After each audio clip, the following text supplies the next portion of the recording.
Bad movies rule, the worst movie podcast ever recorded. And today we're going deep into the cartoon city from Cartoon USA to watch a bunch of cartoon tough guys battle it out. It's Dick Tracy. Let's go. When are we going to eat? When do we eat? We just started. When are we going to eat? I just saw you eat. When are we going to eat? The most accurate representation of parenthood maybe ever put to film. Yeah. Pretty accurate, yeah. When are we gonna eat? When are we gonna eat? And they just look at him all the time. What does she call him? A human eating machine or something like or that? garbage can or something. Yeah, I don't know. Something. Did any of you have children that are like that? That just like a human garbage disposal? Like there's a bottomless pit. My kids are older now, but Sure. it reminded me of this kitten I have. Oh, okay. Always, if he could talk, when are you gonna eat, Dad? When are we gonna eat, Dad? When are we gonna eat? Oh, I'm ready to eat. You gonna eat? You got food? Got food? Yeah. Can I have her food? Can I have everybody's food? And my son currently, my 16-year-old son, yes. We can't keep anything in the house. Yeah. We got to go shopping. I went this morning. What are we talking about? We got to go shopping. Well, now school's starting. Yeah. You maybe have a break. He doesn't sit around and eat all day. That's the Eat summer at is school. just like, Yeah. You got to have every meal, Everything. snacks, everything. It's me and the kids. You're the bottomless Yeah, pit. I am. Never grown out of it? Nope. respect that. Now my daughter. In fact, you're probably kind of hungry right now. I am. I could use a burger. Hungry for justice? Just ice. Yeah. All right, I don't have any of that. Welcome, Nicole Frier Why, in the thank house. you. Glad to be the here. voice, the biggest Dick Tracy fan I know. I thought, go Dick Tracy. it's a movie. Chuck is here as well. Yes, I am. You, I think when you came in, said that your wife knew more about Dick Tracy than you. She read the comics in the paper. Okay. And my dad, who's 80, mentioned that he read Dick Tracy or knew of it. I think I saw this. Yes, I probably would have seen this with him in the theaters. Okay. Because I would have been like 7th, 8th grade. So this wasn't your first time seeing the movie. No, it's been a long time. I'm not sure if I've seen it since I saw it in the theaters. Got it. Maybe Okay. I have, but not. I didn't recall much of it until we started watching it again. Gotcha. Now, all joking aside, any history with Dick Tracy with you, like as a kid in the Sunday papers, anything? No. No. Me neither. No. The movie? No. Never Wow. saw it. Oh, Never saw okay. the movie. No, it was Okay. all new. Although I knew some of the songs, I think they had just been on and around, like the Madonna songs that Yeah. played. Oh well, the some soundtrack's places. phenomenal. Yeah. Do you know who wrote those songs for Yeah, her? big names. Sondheim. Yeah, like not just any like, hey, can we get someone to write some songs? Seriously. How about we just get Steven Oh Sondheim? my gosh.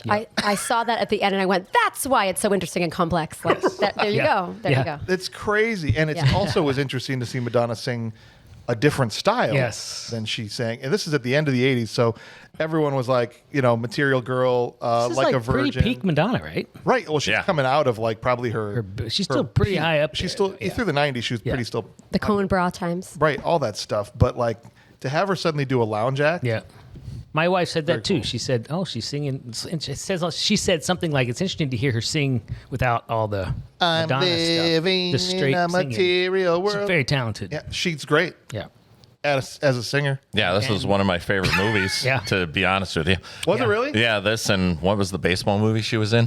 League of Their Own. League of Their Own. Oh, yeah. I enjoyed she was her in great that. Racing too. Bells. Yeah, those are the only two movies I enjoyed her in.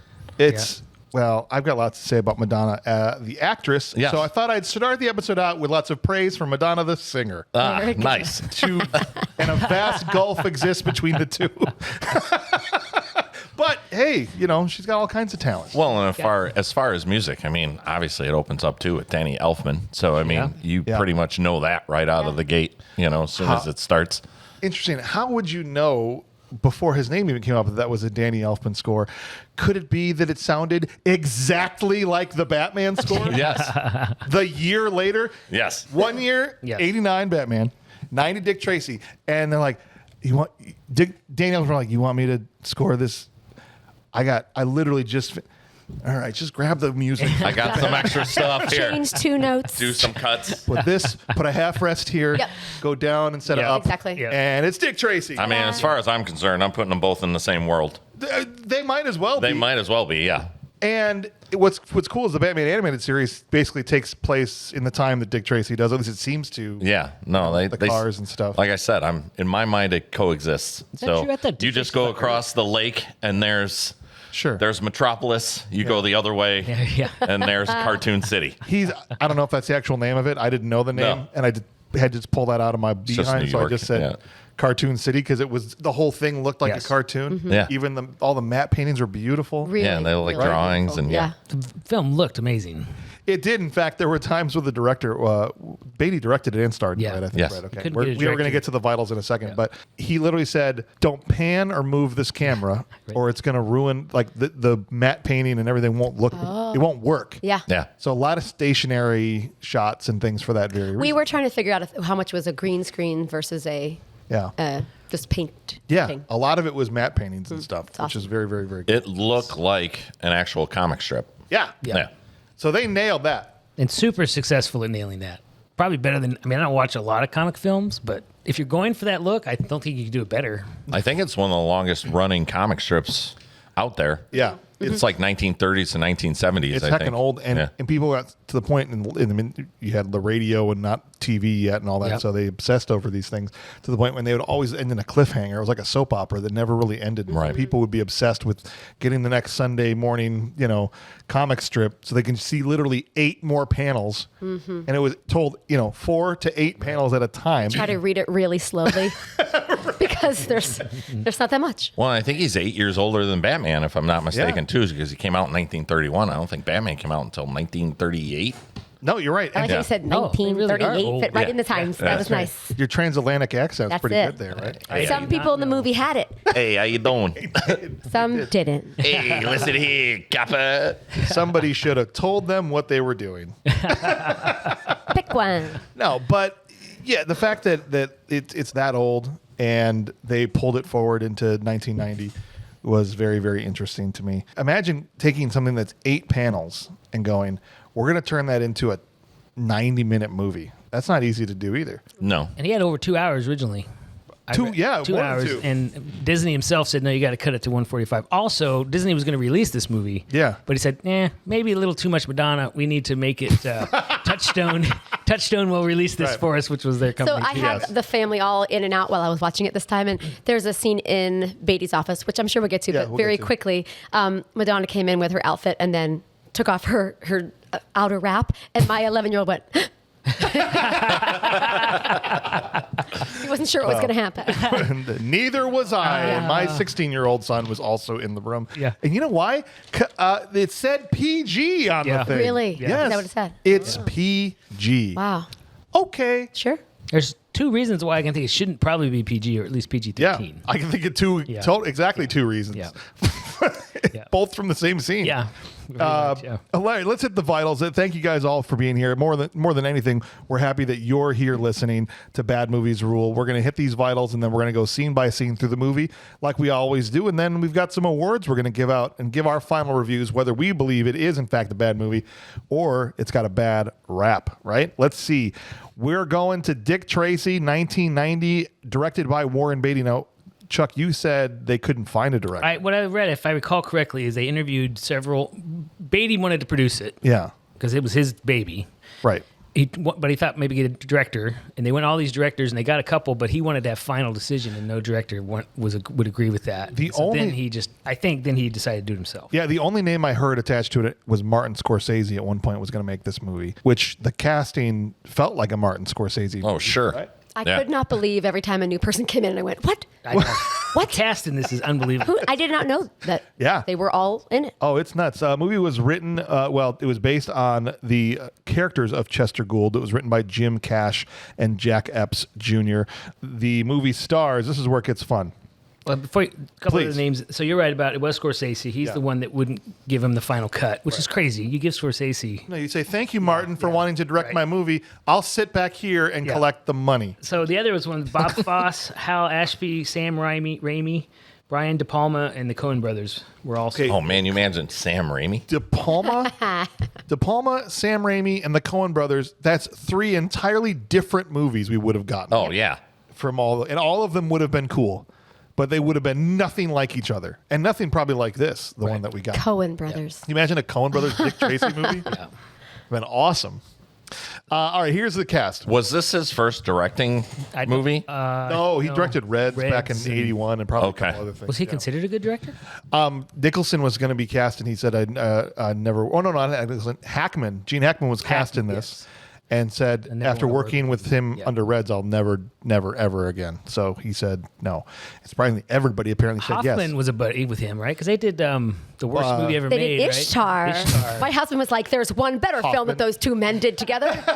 It's Ishtar. My husband is a fan of Yes, that. I was happy to see a little reunion right there. Yeah. But Hackman famously did a very famous movie with Beatty, which was Bonnie and Clyde. Him and Faye Dunaway, Gene Hackman. I can't remember who he was running with, but there was the foursome.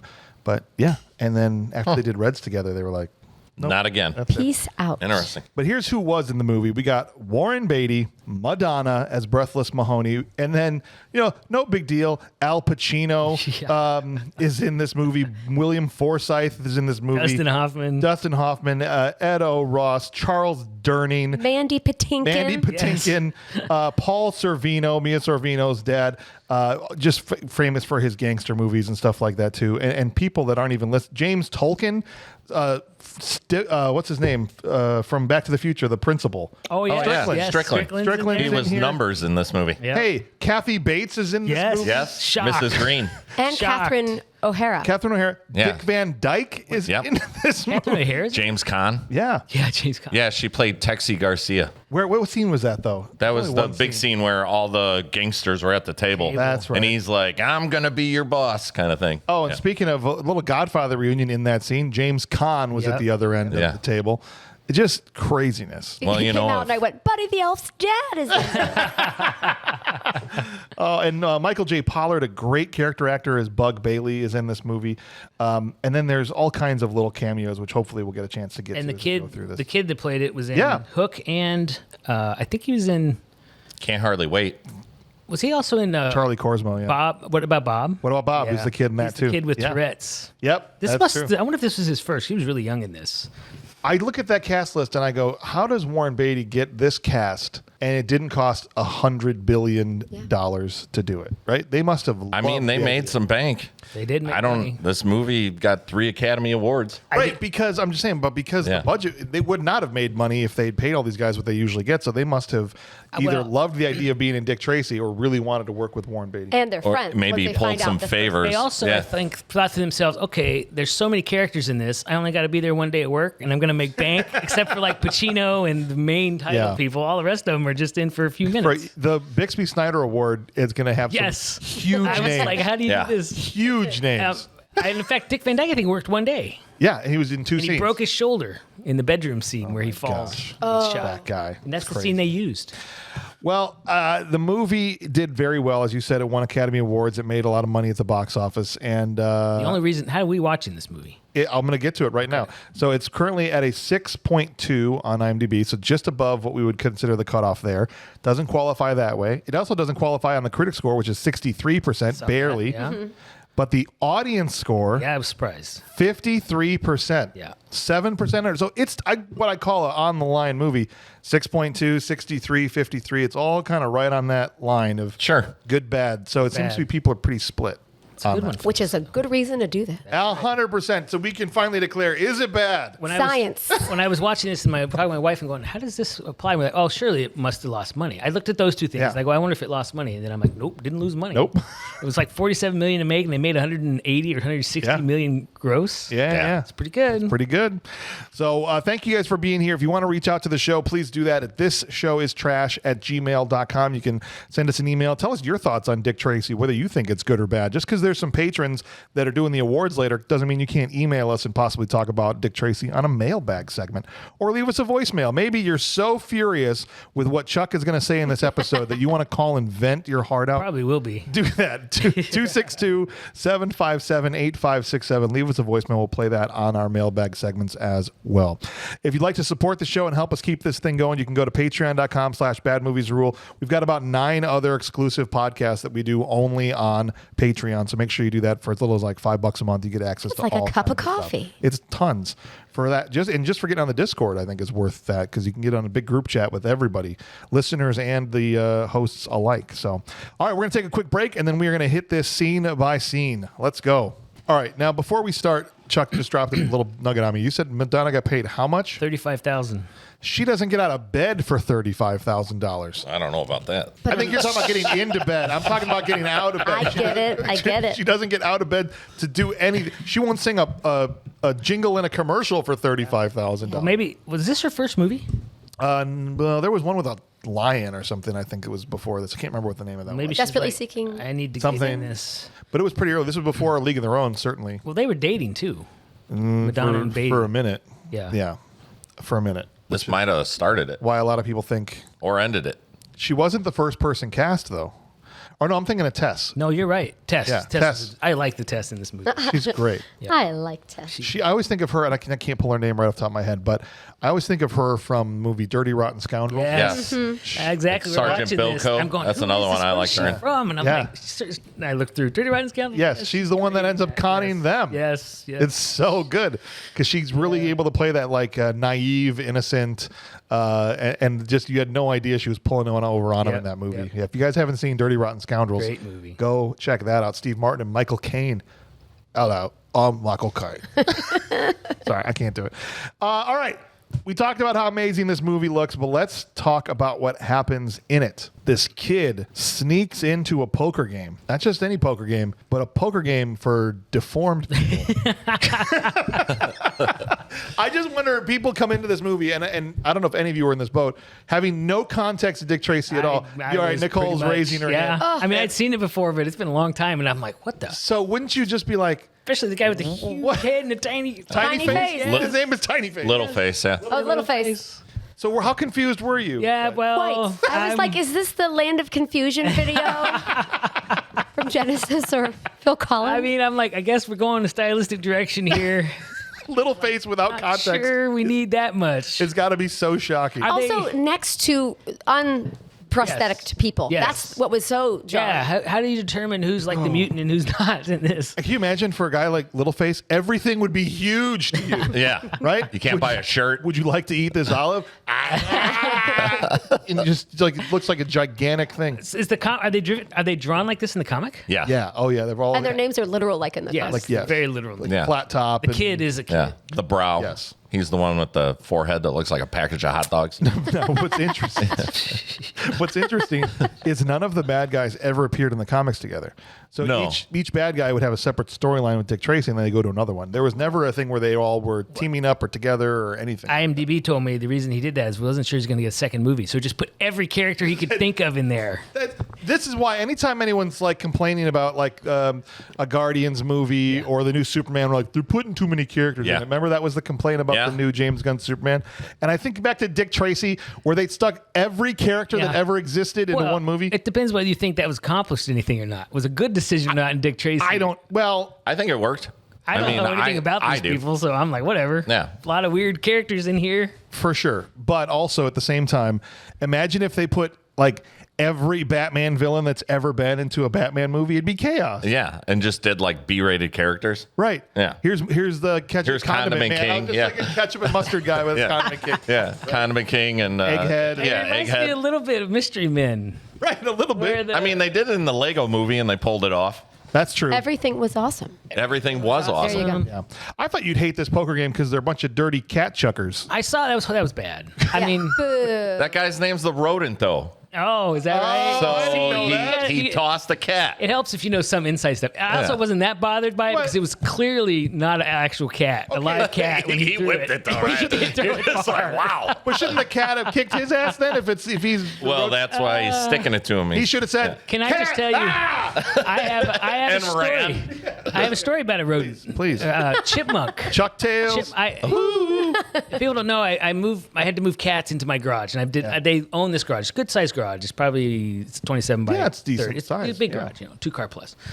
But I set it all up for them to live in because I'm a total pushover for cats. I don't know why. Anyways, so they live in my garage, and a chipmunk got in there. Oh no. And there's a cat. My cat Trinity is 3 legs, but she's very determined. She's already killed a bunch of birds outside. And I have a new kitten. He's like gets 4 around. months old. Yeah. Oh yeah.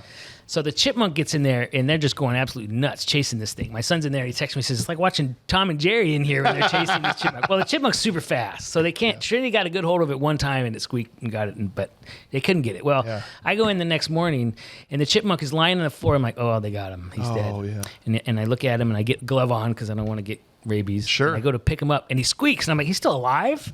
Sure enough, the poor chipmunk has just given up hope. He'd been chased around so long. He just laid in the middle of the floor. He's like, just come get me. I don't have any more. Jesus, take the wheel. I don't have any more energy. Well, I pick him up and I put him outside. It's like, I pray for the sweet release of just death. Take me, these cats. But then he's gone when I come back, so I think he's fine. All right. But yeah, I thought that was so funny. He's chasing this guy. They didn't even kill him. They're like, this is fun. Well, they're well fed. His chipmunk wife is pissed, and he's like, "You're not going to believe where have you been for 2 days?" Just give me a second. You wouldn't believe it. I had this 3-legged cat chasing me. You've got bite marks on your neck. Tell me how those happened. Yeah, right. Ridiculous. This fluffball was chasing me everywhere in this little black nightmare. It was just awful. I want to hear anything about a 3-legged cat. The ever food again. was amazing. They had it laying out for me. You got to come with me. No, you're about to die. That's Literally from Chuck Tales to Ridiculous. Chippendales Rescue love Rangers. it. I love it. All right. Bill Forsyth's character busts in with his crew, and he's flat top. We just talked about Bill Forsyth and Stone Cold, so it's just weird that he's showing up again right away. And they shoot the place up. It's like the Valentine's Day Massacre in Chicago. And he Leaves eat lead, Tracy, on the wall. He writes with a Tommy gun. Now, the kind of talent and skill that takes should make you think this got is a lot of very practice. Scary. He's a skilled killer. Years, what does it say, 10,000 hours to be an expert? That dude has shot so many bullets into walls. And it just was nonsense for years and years until he's like, hold on, I'm getting the hang of this. Yeah. I can't wait. It's artistry. It's huge. Eat lead, Tracy. And I love that that's not a calling card. Yeah. They walk in. My favorite part is this part because they walk in and they go, Dick, they took all of their identification. That's right. We don't know who any of these bad guys are. They could be anybody. I'm sorry. Did you not see the dude's head? That's got to be Littleface. It's got to be. That's Hot Dog Man. What's going on with You're right. You know, like, you don't think that they would have been like, oh, I know exactly who this is. And he's like, we need to get Big Boy Caprice. Well, all it would take is one bullet in the right place and he wouldn't have a face anymore. So maybe he just got shot in his tiny face. And it like deflated. And it just, the whole thing is just gone. It's just a bullet hole. I was That's thinking it. This is bullet hole guy. Which they used later in the movie, and we'll talk about that. as we were watching this movie, get about 3/4 way through, and going, why is it they can't arrest these people? Like, it seems clearly there's enough evidence against them for every crime in the world. But well, maybe not. I don't know how that Back works. in the 30s, I don't know. Yeah. All kinds. He gets back in time for the opera. He left Tess at the opera to go answer this call, and he knows immediately it was Big Boy Caprice. He knows Big Boy Caprice did this. And then we cut to a room where Breathless Mahoney, here's Madonna, is singing at some club somewhere. This was Club Ritz. Club Ritz, thank you. It's a crummy place to be. Hey!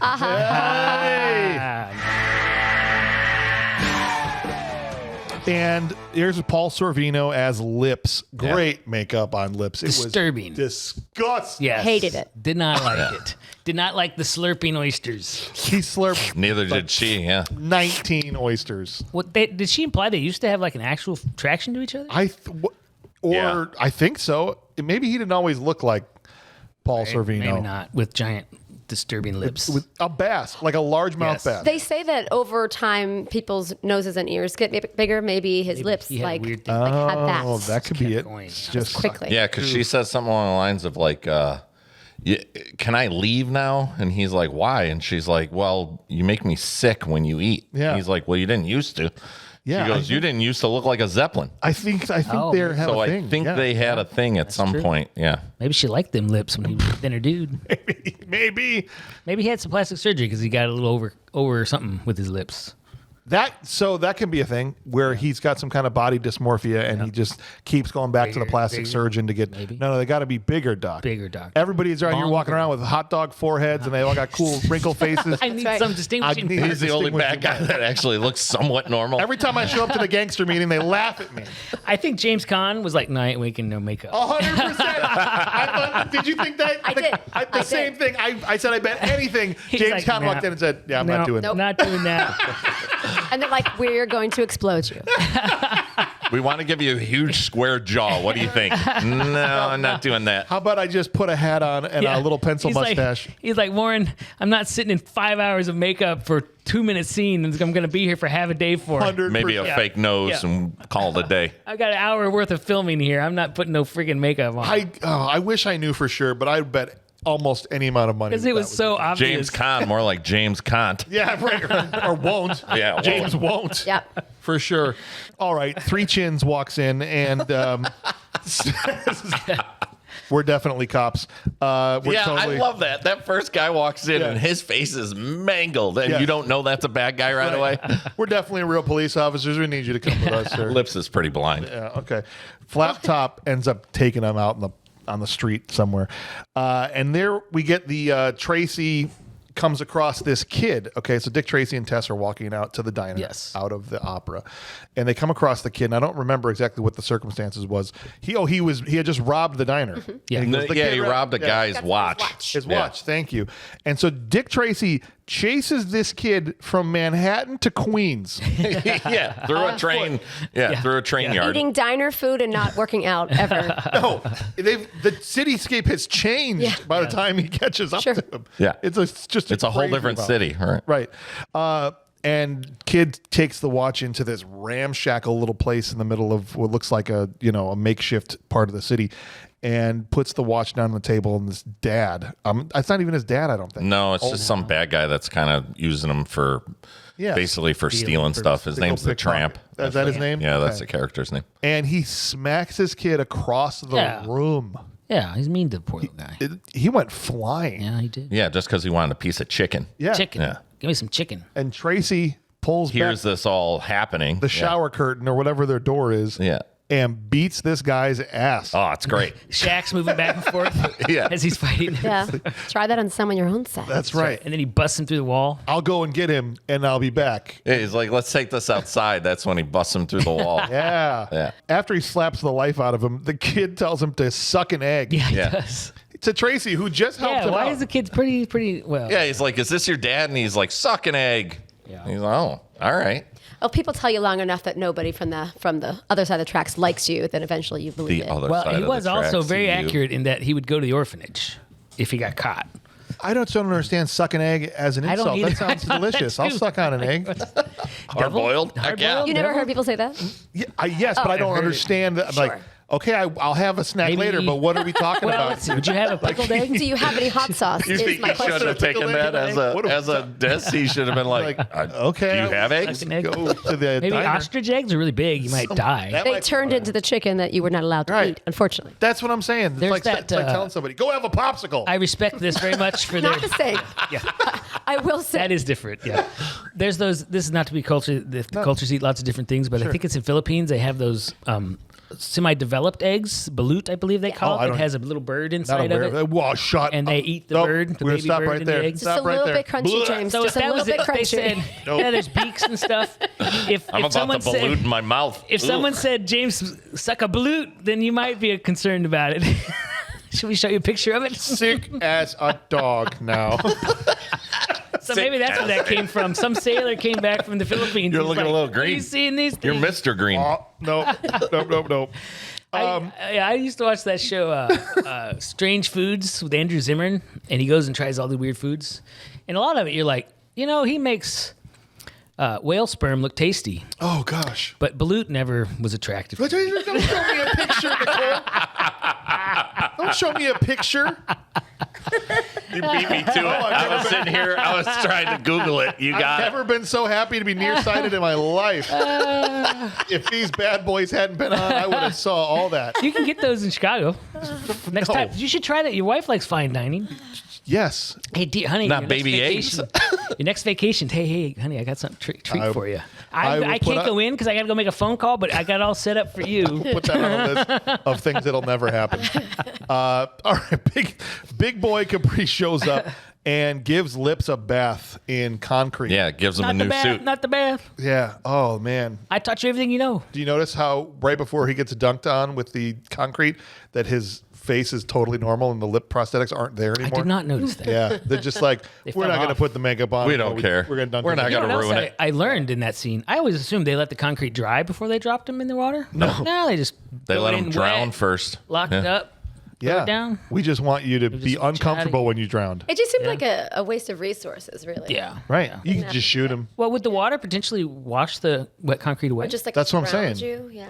yeah. It's just mean, it we had want that you to be base. uncomfortable. Just to make it less buoyant. but Had it's the box. Send it down. It's very dramatic. Yeah. Right. It is. So maybe I think Big Boy has a flair for the dramatic. Well, yes. I will tell you, in these cities, or in this city, there were crates and barrels everywhere, Yeah. Yes. all Yes. over the place. It's like just- Amazon boxes. The city just moved there and they haven't unpacked. Sure. That's right. what it is. Okay. They're all bulletproof, too, by the way. That's why they're so close to the train yard. Yep. Yeah. Yep. We just unpacked it. We moved from the West Coast to the East Coast. We were tired of Yep. the smog, and so Yep. there we go. Steel lined. Perfect. We had to get out of that city that we were in. What was it called? Oh, that's right. Gotham. Gotham. Thank you. There you go. There you go. A lot of Universal backlot in this movie too. Everything he owned, I own. I own yes. Well, yeah, he signs over the Ritz to him. Hey. Yeah. His club is my club. I didn't understand the mink Wasn't she wearing mink when he took off the jacket? I think it wasn't as high level of fur. He said real. So I think that was a fake. And it was his thing Yeah. was only a beautiful woman should wear a real mink. And then Or nothing. or nothing. His Yeah. girlfriend is my girlfriend. His mother is my mother. His Christmas presents are now my Christmas presents. Pat Pacino was all in on this. Dude, Dude. Yeah, absolutely.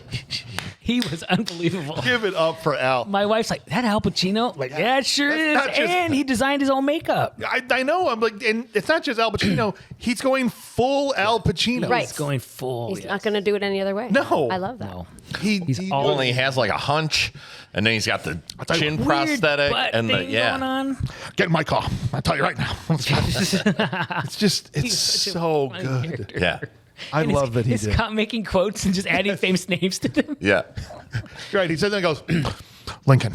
Yeah, right. Or just the Jefferson. Lincoln. At first, I'm like, maybe that was. was- Was it? Then, All's fair in love and business. It was the Benjamin Lin- Franklin. Yeah. That one I'm like, maybe, but the Lincoln one, I can't remember what it said exactly. But I I'm, think like, I wrote it I'm pretty down when sure we get to Lincoln it, would yeah. not have said that. And I'm like, oh, he's just adding he names to it. Confucius. Tracy passes the kid off on tests at the diner because he wants to go bring in Mumbles to interrogate. Oh, what a great Yes. character, Mumbles. Why of all the people you could go gather up to interrogate, But we find out that it's actually useful. which we don't. But at this point, as you're Right. watching the movie, you're like, why? Yeah. What? I'm sorry. Hoffman, Went longer than I thought it was going to go. I'll tell you that. Yeah. and he's laughing. Why is he so scared of water? He was hot because they had him under Oh. the. Yeah, Hot that's, light. that's where the hot term light. comes, making him sweat. Yeah, yeah, You would yeah. start interrogating And him he's under like, the hot lamps. That's what I This thought water- at first, but at the end, I was confused. So they were going to, this is a good quote. Yes. This is a good stat. Please. Or trivia. Gilbert Gottfried was going to play Mumbles. Oh my god! Based on his distinctive voice, he was perplexed that he and Dustin Hoffman would even be considered for the same role, joking, the only way our names would appear together in the same Hollywood conversation would be in the sentence, I've seen Gilbert Gottfried's acting and he's no Dustin Hoffman. Good for him. 20 points. That was amazing. I love that. That's hilarious. And he's true. And it's true. It's He's true. true. He's 100% true. Dustin was awesome in this role. I loved this next scene. So it cuts away. It comes back to him being interrogated, but for a minute it cuts away to Al Pacino coaching Madonna that was so on how to great. do a musical Again, number. longer than I expected the scene was going to Yes. go. More. And they what's funny is they had to teach these were trained Broadway Yeah. singers and dancers, and they had to teach them how to sound off key. Yeah. Because they didn't know how to. Right?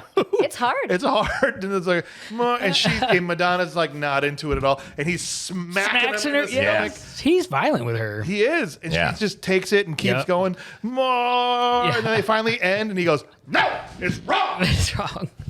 But Oh. it's funny. They set this up. He's like, I'm taking the business and I'm making a new show. And sure enough, he's personally doing it all. doing It's it. like, I love it. I love the show business. Just- goes all out on coaching. Well, and if you didn't hate him before, now it's like, now you even got more reason because it's just like, geez, you know, he's just in there beating their asses. and- Right. Yeah. Yeah. Literally. Just being an a-hole. Yeah. Yeah. And imagine being Madonna having to play the scene where Al Pacino is trying to coach you Yes. on singing and dancing. Yeah. It's just something about that tickles me, I think. That's so funny that it's so literal. Everything in this movie is super literal, I guess. Yeah, 100%.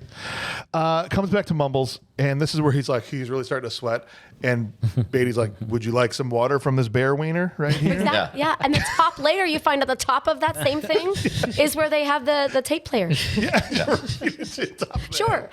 You go to a hamburger schlemmer. You pick out the bear. I need a bear, but I need something with a couple things that it can do. You know where they got it from? Functionality. What do you, Crate and Barrel. Specifically, what do you need the bear to do? Well, I need to store water somewhere, and I don't know how to do it in a way that's a bit distasteful, but still funny. Okay. And don't put brains. Put like tapes where brains would be. Tapes? Yeah, like the kind you listen to.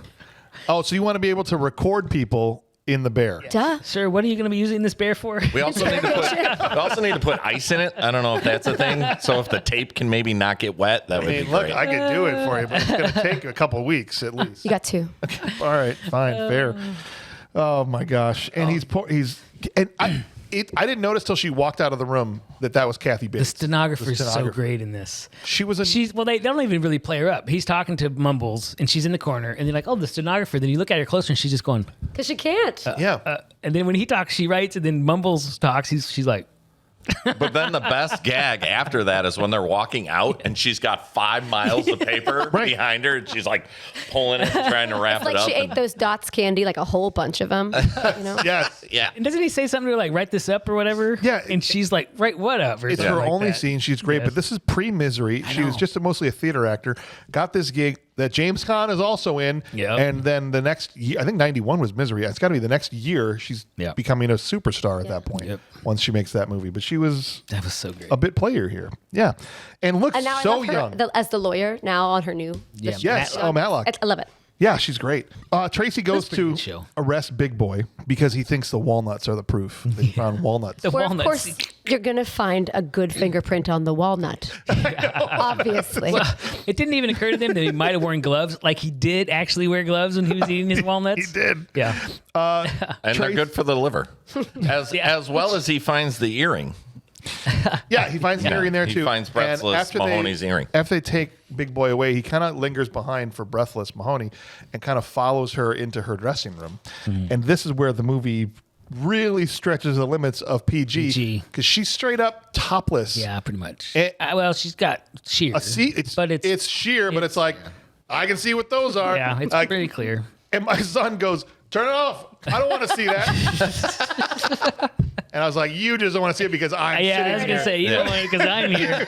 Dad, pause Later it, then go on, get he's ice like, cream. Please make note of the time code and then shut this off." Could you announce that for me, please? No, I will not. Okay, pause it so I can leave the room. Where'd he pause it at? Like we all been there, kid.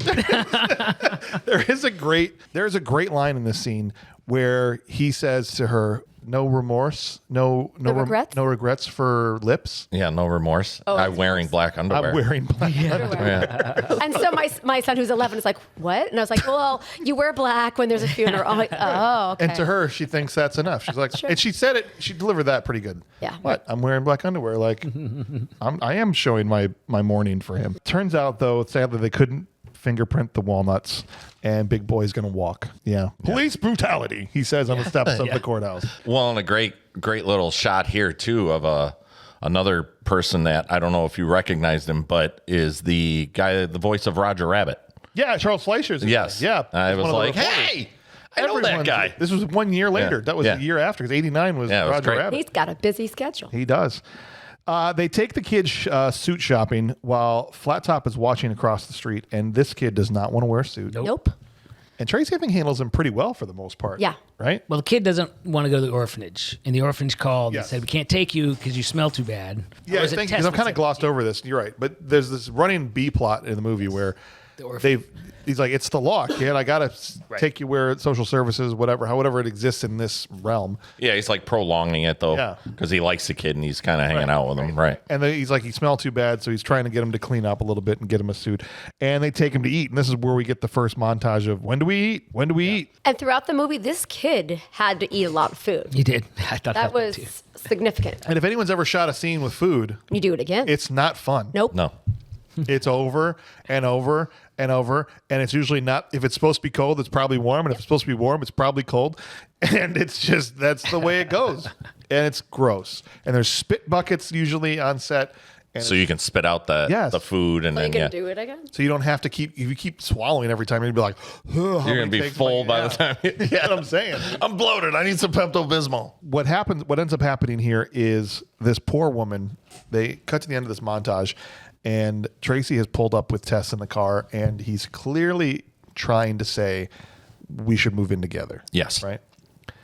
And they're whispering over the kid. You Yeah. living alone, and Not move in, be married. maybe. But I'm just saying, like, I said moving in only because she's saying, We live these lonely lives. we live these lonely lives. And I guess you're right. In the 30s, it would have definitely not, let's move in together. It would have been, we're going to Well, get at the married. end, Right.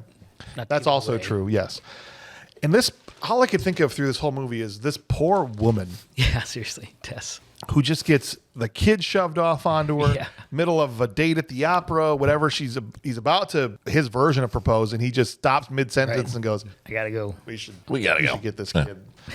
And Tess Trueheart, man, always sticks by Dick Trueheart. Tracy.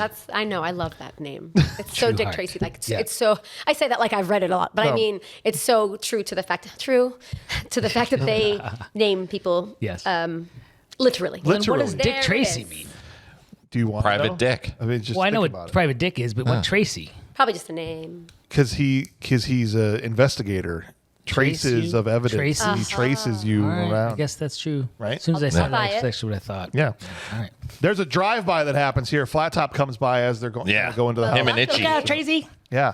The kid is the one down, that Tracy. saved. Is the, Yeah, he's like, watch out, Tracy. And also his girlfriend. Also watch out. Yeah. would've But he ends up like Yeah. pushing her behind like sort of the brick entryway. No, but I think it's they're important. What Nicole is protected. saying is that the kid didn't care about Tess Trueheart. I think that's true. Well, he doesn't like dames. He made it very clear I to don't like him. James, He but said- she said, I don't either. Yeah. He was going to say, use her as a human shield. Right. But Right. it was It didn't longer get to out. say. Yeah. No, he knew Tracy would do the right thing. Protect the woman and himself. Sure. We'll go That's with what that. it was. Okay. And then when he gets out, he's like, "You all right, kid?" And he's like, "Yeah." And he's totally stoked. He's like, Yeah. Are we going after the bad guys? Come on, Tracy, let's go. I got to do this. Come on." And Kid he's lived a just like, rough life. Calm man. down, dude. He Calm wasn't down. afraid of nothing. No. He was down. He was ready to go. He was ride or die. I love that. One thing I should say is they should probably check their rearview mirrors more in this movie.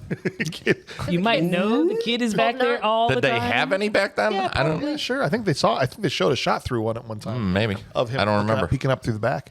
But yeah, so Breathless Mahoney shows up. Someone had to explain this to me, the attraction here, because they just have that one interaction in her dressing room. And now she shows up at his office ready to go. Absolutely in love with him. She is. I think she assumes they're going to have sex in his office. Oh, yeah. That's the way the whole thing is I played. mean, if you compare him to those with whom she has been That's associated, true. I did Yeah. say that to off my the wife. charts. Yeah, I he's did say that to my wife too. All right, because she asked the question. I'm like, well, he's born Beatty. I mean, I guess he was a thing. Every woman apparently had a thing Yeah. for him, or he had a thing for every woman. he. But I agree. As far as plot development of story, didn't Yes. seem to be a lot of reason for them. she definitely wants the dick, Tracy. He's apparently like the Wilt Chamberlain of Hollywood. And Yeah. he had a very long list of women he had betted in the industry, and that was, I may even bet at the time people talking about Madonna being added to the Warren Beatty hit list, so to speak. She turned Sure. it down though. Yeah, in the movie, or he turned her down. In real life, Well, but they dated for a little bit. yeah. So, yeah, but you're right. But yeah, in the Ultimately, movie, he turns wanted to her down. marry her. Yeah. Yes. She's like, yeah, I think he ended up with Annette Bening, right? I think so. Are they still together? I don't know. I was surprised to find out he's still alive. People talked about Madonna him. and Warren Beatty dated for a brief 15 months after meeting on the set of There the you film. go. About a year and a half. Not quite. Dang. And I read that he proposed to her and she paused and then he broke up with her. Right. Because she didn't immediately say He didn't yes. say immediately. Say yes. Yeah. All he wants is her testimony, though. She shows up ready to go, and he's What like, does a girl have to do to get arrested? Wearing that dress is the right step in the right direction. I remembered as a kid, even her, aren't you going to frisk me? She did there. It's a lot of tension in A this movie. lot of Yeah. tension. Yeah. I, even as a kid, was like, I will. I don't And know. I I paused for a minute. I'm not sure what that means, but yes, I mean, anyway. Somebody should absolutely Yep. frisk her. Yep. Yeah, At least not now, but tomorrow. I was right in the age when this would have become super interesting to me as a young as an adolescent, and I remember watching this, going, "I'm feeling something. There's special feelings here for some reason. We were, I'm not what, sure 10? exactly what all that means, but I know it's something." Yeah, I think that was the right time. And I think Warren Beatty plays this relatively well because he's got this look on his face of like, I can't believe this amazing woman is here, but I can't do anything about it. He's But definitely I'm torn. totally like, what am I supposed to do? Warren played that well because Dick Tracy and Tess Trueheart is like, Spider-Man Right. and Mary Jane. Like, you can't, he's not going to have It's a relationship with impenetrable, somebody right? else, right? But to play that, like, he clearly wants to. I hadn't seen this movie in a long time, so I was in my heart and mind thinking, I hope he doesn't throw off Tess for her. Yeah. Because I didn't remember how that went. Right, me And neither. so I'm like, I could see that going. I mean, but Madonna. Breathless is throwing it pretty hard there. I mean, She's throwing fastballs high and inside. Yeah. She got Mizerowski going on when he's on his game. Well, I mean, and she's relentless. Yes. I mean, he's trying to show her the picture of the car, and he's like, "Hey, can you That's so funny. check this out He's like, for me?" picture, You know? picture. He's like, Yeah. no, picture. Well, I want to show you this Buick. And she's like, And her butt's right there in his face. look at my car. Oh, that's when she crawls up on the desk. Yeah. Now imagine being Madonna. I can't imagine Breathless has been told no much in her No. life when she's putting herself out Yeah. there. Which truly makes it, I think, more of the thrill of the. Yes, to her, which Well, probably yeah, increases her need to be relentless. Yeah. Because she's literally on his desk, arching her back, and he's like, "Well, I got this car. I want you to look at." And it's And just, she just throws it on the floor. She's like, "I don't want to look at that. what are you talking Yeah, about? I need a driver." That's right. She One fills with all the papers. one with not a lot of miles on it. Right. You know, like I know a guy's got- Metaphors. Is there a thing they can't do? They can't. Gangster boardroom time. This is where the Big Boy has gathered everybody around Yes. the table, and Dick Tracy is on a stealth mission, which really can't be easy in a giant yellow coat. Sneaking anywhere, right? So when this is when he's like tiptoeing around, climbs up onto the roof. He's trying to find out where they're all meeting. Dick Tracy on his watch. They're all meeting in one room. Get on over here. They're above the Club Ritz. And It's a vintage Apple Watch. really nice. This is the line. I wrote it down because he's pitching everybody in the room Yes. about how we're all going to come together and we're going to work together instead of fighting. If you're not, because ultimately we're for the people. Yeah, that's right. And if you're not for the people, you can't buy the people. Lincoln. Yeah, that's the one I'm going, no, Lincoln didn't say that. I wish I remember more of the lines in that whole scene because Yes. it's so great. The lines great. that he has are great. well, it's just a running gag Yes. throughout the whole movie. Yes. I mean, it happens constantly. Yep. Him and the kid too. The kid with the Oh, yeah. not liking dames and eating, and I mean, there's always something. Yeah. Stuff. This is where Spaldoni, makeupless James Caan, unless they drew that mustache on, there was no makeup. And this is where he's like, yeah, I'm just, I'm not going to, he basically gives him the up yours I'm from out of Elf, it. right? I'm not going to do it. No, Yeah. I'm going to go. He's basically like somebody pitched a shark meeting, and he's like, "I'm good. I'm out. And for this reason, I'm out." I'm out. And he storms off, but his car's wired. He's like, let him go. That was Let him go. one. Well, I love that there's a little nod. I mean, Al Pacino does it so well. Yes, Yeah. He gives a little nod to Itchy. Yeah. And then Itchy leaves And goes to the Scratchy Show. and then goes to the Scratchy Show. Also, Itchy, on his way Scratchy there, he's putting doesn't- on a bomb. Big, on his Big Boy car. say something like, "Yeah, if he can go, if it can, Yeah. they make their own choices, decisions. Or Maybe whatever. he'll come around. Maybe he'll come around. Yeah. And he plays it like, all right, I can accept that. He And then won't. boom. He's going to be scattered across the entire street. Is what's That's gonna one of the happen. biggest explosions of a car I've ever seen in a movie. And then what happens here I think the is stunt guys are like, wait, that was really bigger than we expected. I did it too. Crap. We used 2 times the explosives we needed for that scene. Gee, what happened? You're only supposed to wire it with a little ANFO. I did. It's It ridiculous. was huge. Warren Beatty's not. That's there where to we tell him. stored the gasoline. You poured it in the car. Yeah. I thought that's what I was supposed to do.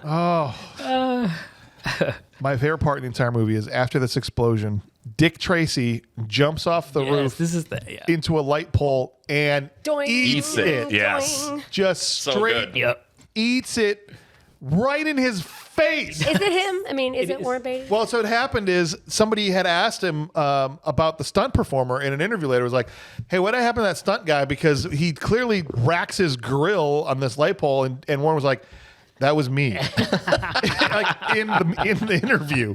That was Warren Beatty. Was not a stunt guy. Jumped, and maybe that's why it happened, because a stunt guy would be like, let me move my head to the, would be smooth. Warren Beatty's like, there's the pole. Goosh. And then onto a car. And I'm like, is Warren's teeth in the side of that thing? Why was he doing his own stunt? It was gnarly, dude. He shouldn't have been. He shouldn't have been. It definitely was not a bright idea. No, it's fine. If I hit this thing, I'll just direct the movie from my wheelchair. Well, because it looked legit, like a legit stunt. I mean, unless it was completely low or something, but it looked like he was high up and he was jumping. We can CGI my teeth in, right? That's it. Well, I know why, because he used all the money in that explosion. They're like, we can't hire a stunt guy now. We just blew up our budget on this car. One car explosion in here. And all the bullets we have to use to shoot every other car in the movie. We put it all in that car, sir, so you have to jump off the building. Sorry. I'll do it. I can't find a stuntman I like. I'll just do it myself. Oh, my gosh. All right, the bad guys pretend to be the welfare lady over at Tracy's house. So Tracy's there with the kid getting ready. There's a knock on the door, and it's the lady supposedly from the welfare.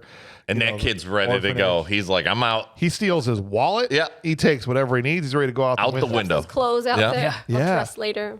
But it's not her. It's Flat Top and the boys.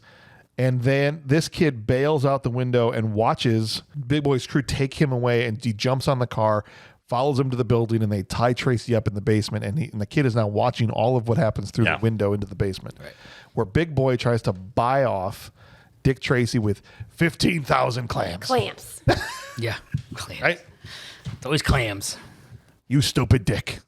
Yeah. You're a very dumb dick. Yeah. That's right. Well, and I love he's just like, he basically tells him, he's like, well, I'm taking you in now because you're trying to buy off a police officer, and just throws it right in his And then face. he hits him with the Stallone. I am the law. Yeah.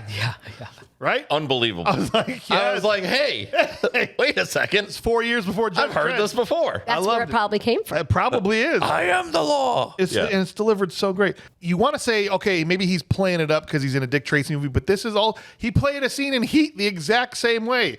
She had a huge ass, right? So it's like, oh, no, this is just, he's not even being cartoony. It's just him. It's just him. Yeah. Right. Yeah. It's just Al. I love it. And he's perfect for it. He is perfect for it. They set the boiler to overload and explode. Yes. And they chain him up. And I'm like, a bullet's really super easy. Yep. But it's a Well, they trope, wanted to make it look like an accident. That's what he said, but sure. Then you blow him up his dead body, and they can't find where the bullet hole went in there. I suppose. But when the bad guys don't see the good guy die, That's a huge trope, right? This is the one that Mike Myers made fun of when he's like, I'm going to leave him in an overly elaborate trap and assume it all went to plan. What? bye. Time for my nail appointment. Well, we'll just shoot him right now. I think Seth Green was the one like, I got my gun in my room. I'll go get it. I'll go get my gun.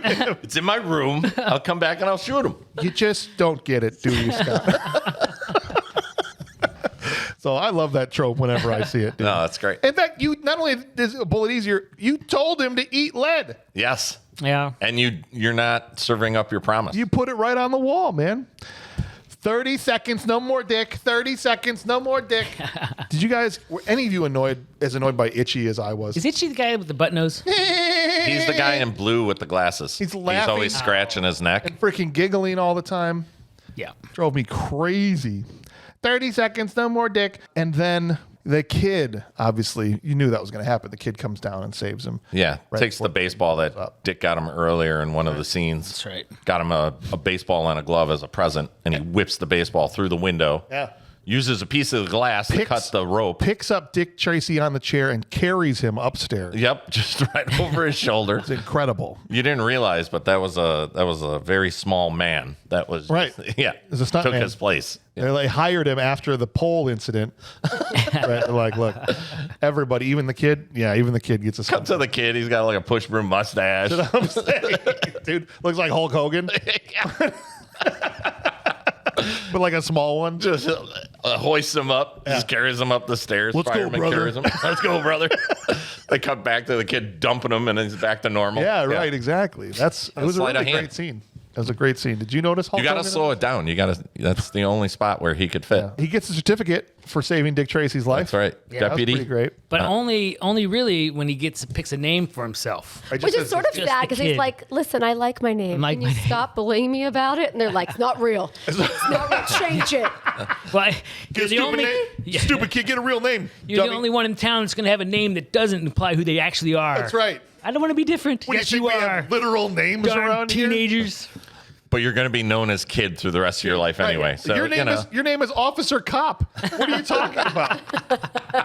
Were you born Officer Cop? Why can't I be the kid? You're Officer Cop. He's Police Dick or whatever.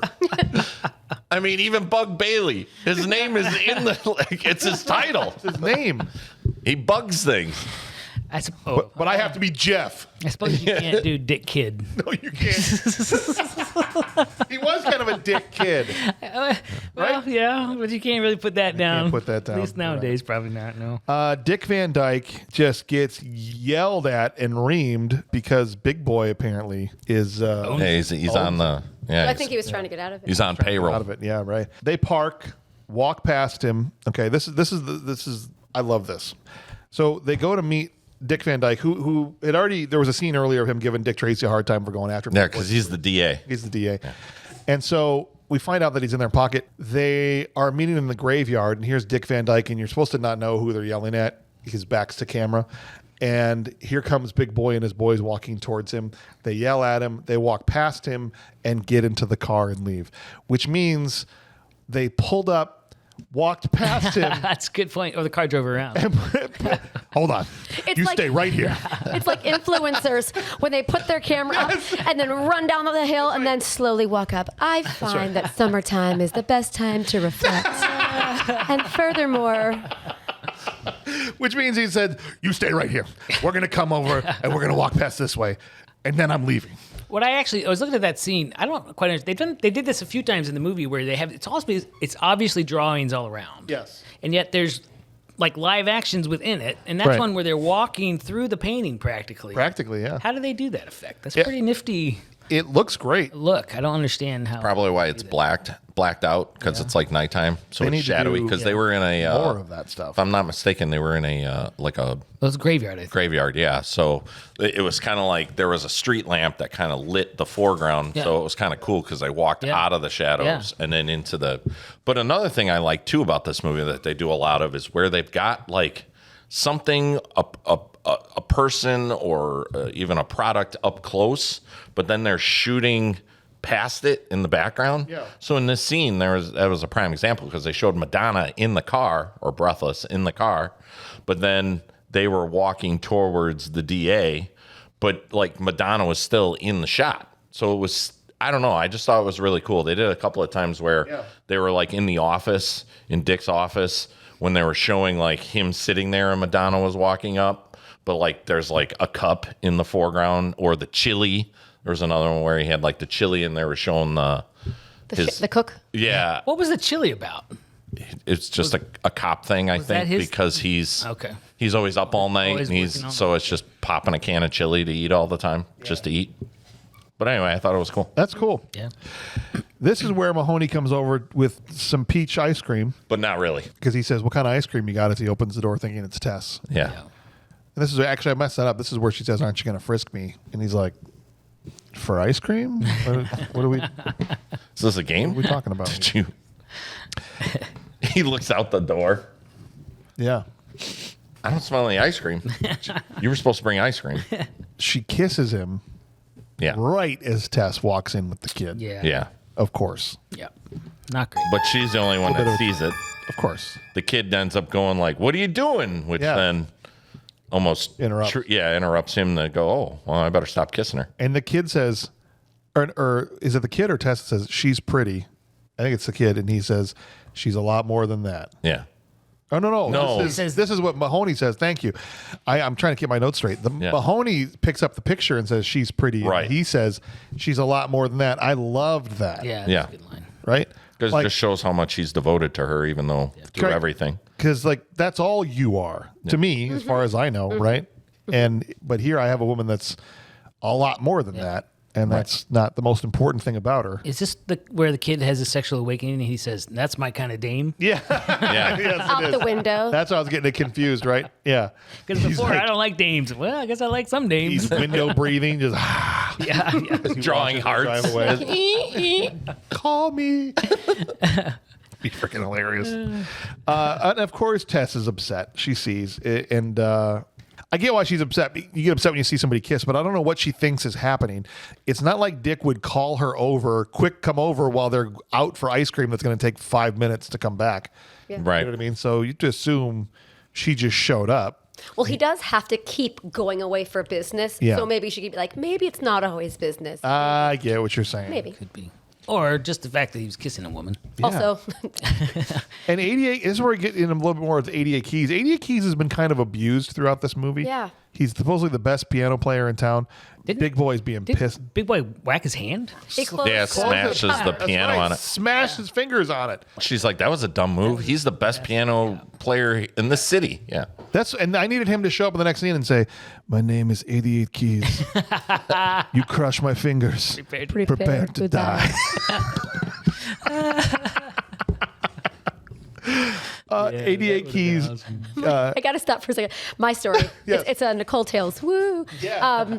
When my son Max was just 2 years old, he was drinking cocoa and he got it all over his upper lip. And I was like, "You look like Inigo Montoya." And he was like, "What?" And I said, "You have to say this for me." And it was so fun. We would always have him say these cute little things. And I said, "Say, my name is Inigo Montoya. You killed my father." I started, and I was like, maybe that's bad. I said, "You stopped my father, prepare to die." And he said, "I'm Minty Doya. You took my," whatever. I edited it, but like so. Minty Toya forever and forever. Minty No. Doya forever. I love it. He goes to meet No Face, who is this kind of shadowy person that we've seen a couple times, but don't really know who that is. Yeah, the blank. The blank. Yeah, That's the he's like- person's name? Yeah, that's the character from Dick Tracy. It's so hard for me to not hear Leia's voice. Yes, from the Bounty Hunter Hunter costume. I think it's Yes. the same voice. It might be. It's the same voice box. Yeah. I'm like, that is totally, it would have been awesome if it was her. It's Carrie Fisher. Trans-dimensional Star Wars marketing, cross-marketing. Everything is the same universe if Everything's you go the back far universe. enough. Yeah. Batman and that Star voice Wars. was- Could you so do me a hard. favor, Blank? Will you just say the word thermal detonator? No reason. Just want to see something. Just really for sound. quick. Just for sound. Be great. It is her. It's Carrie Fisher. I wouldn't have been surprised in this movie if it had been Carrie Fisher. Everyone else is in this flick. Yeah. True. She goes, or 88 Keys goes, and $5,000 and give this note to Big Boy. Right. And the Big Boy's, the note is saying that they're going to take care of Tracy, right? But Big Boy blows it off when he gets the note. It's offering, 10% of his businesses to take care of Dick Tracy. He's like, you don't take deals from somebody you've never met. Roosevelt. I don't know what it is. But, Obama. Barack Obama. He blows it off. And now Club Ritz is going to get raided. Okay? Yeah. They're going to raid Club Ritz again. And Probably get charged with assault. hey, careful. And this is where, before Dick goes in, he goes, careful, the waiters carry guns. And I'm like, as a former waiter, there just ain't no way in hell. Do you know how many pens you have to hold in You your have to little hold thing? so many pens. You did it too. I did. I'd be like, oh, that's all I need is 10 waiters that are armed with guns when they're all in the weeds getting pissed off about somebody's Caesar salad got taken to the wrong table. That's it. And you got He another. got coleslaw and he's allergic. That's right. This lady needs another fork and napkin, and she's got me running So back you're and forth saying for the drinks. phrase would have been, instead of going postal, would have been going waiter? Server. You know how many times as a server that if I had had a gun, I would have been in jail.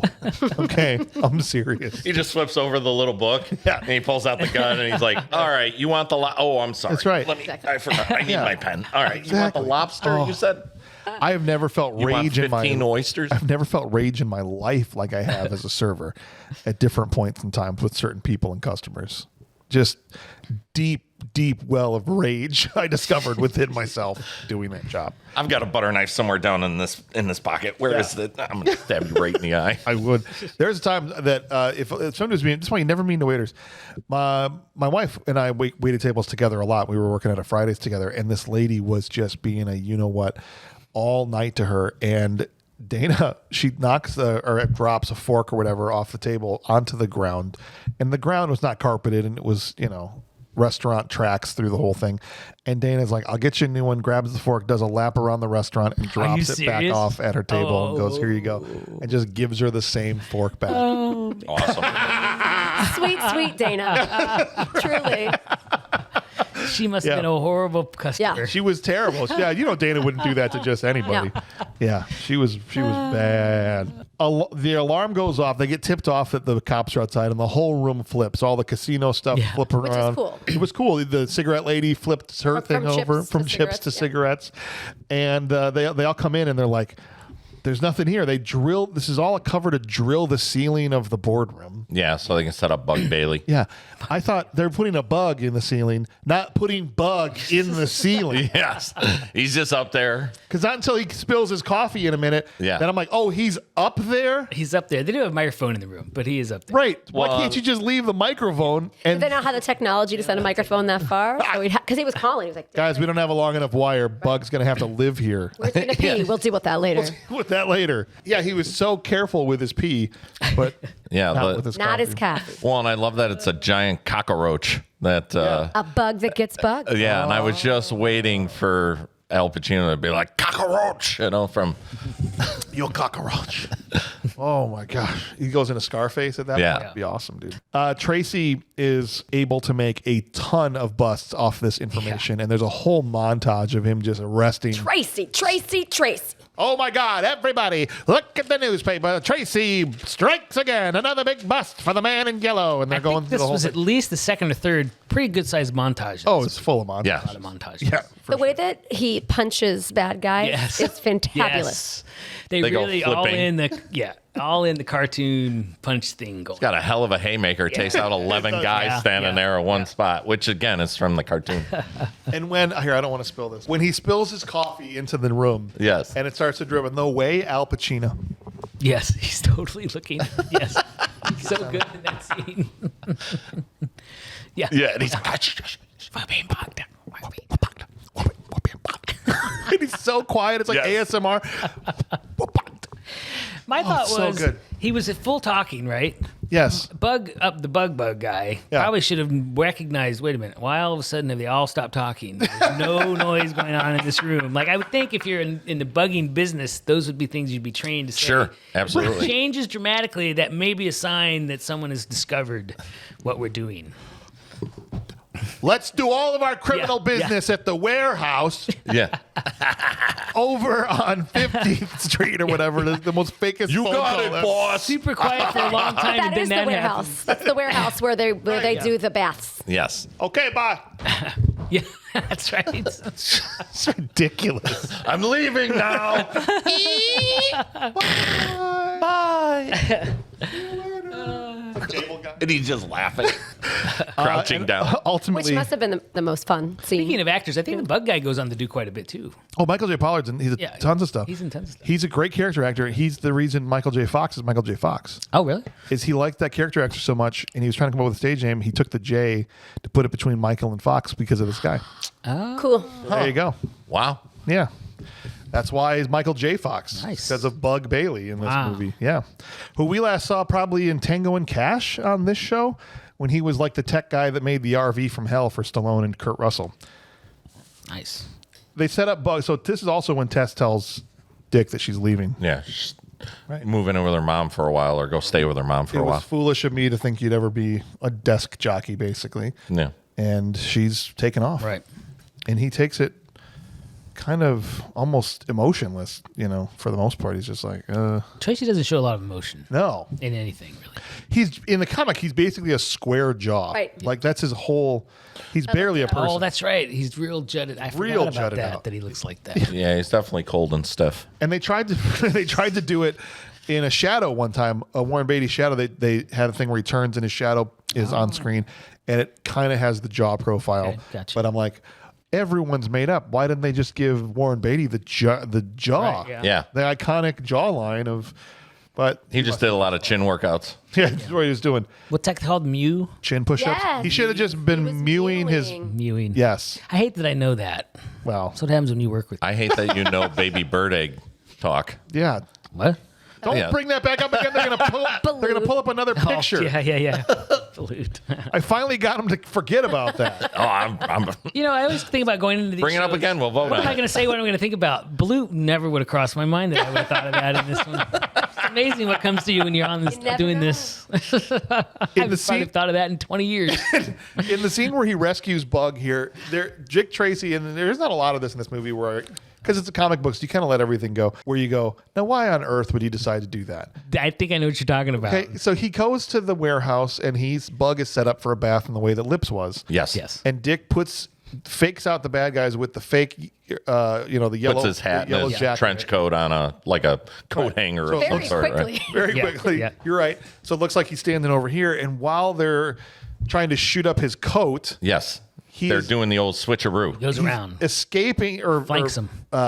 Opens the container that Bug is in to get him out Yes. as the cement's pouring on Bug. Yeah.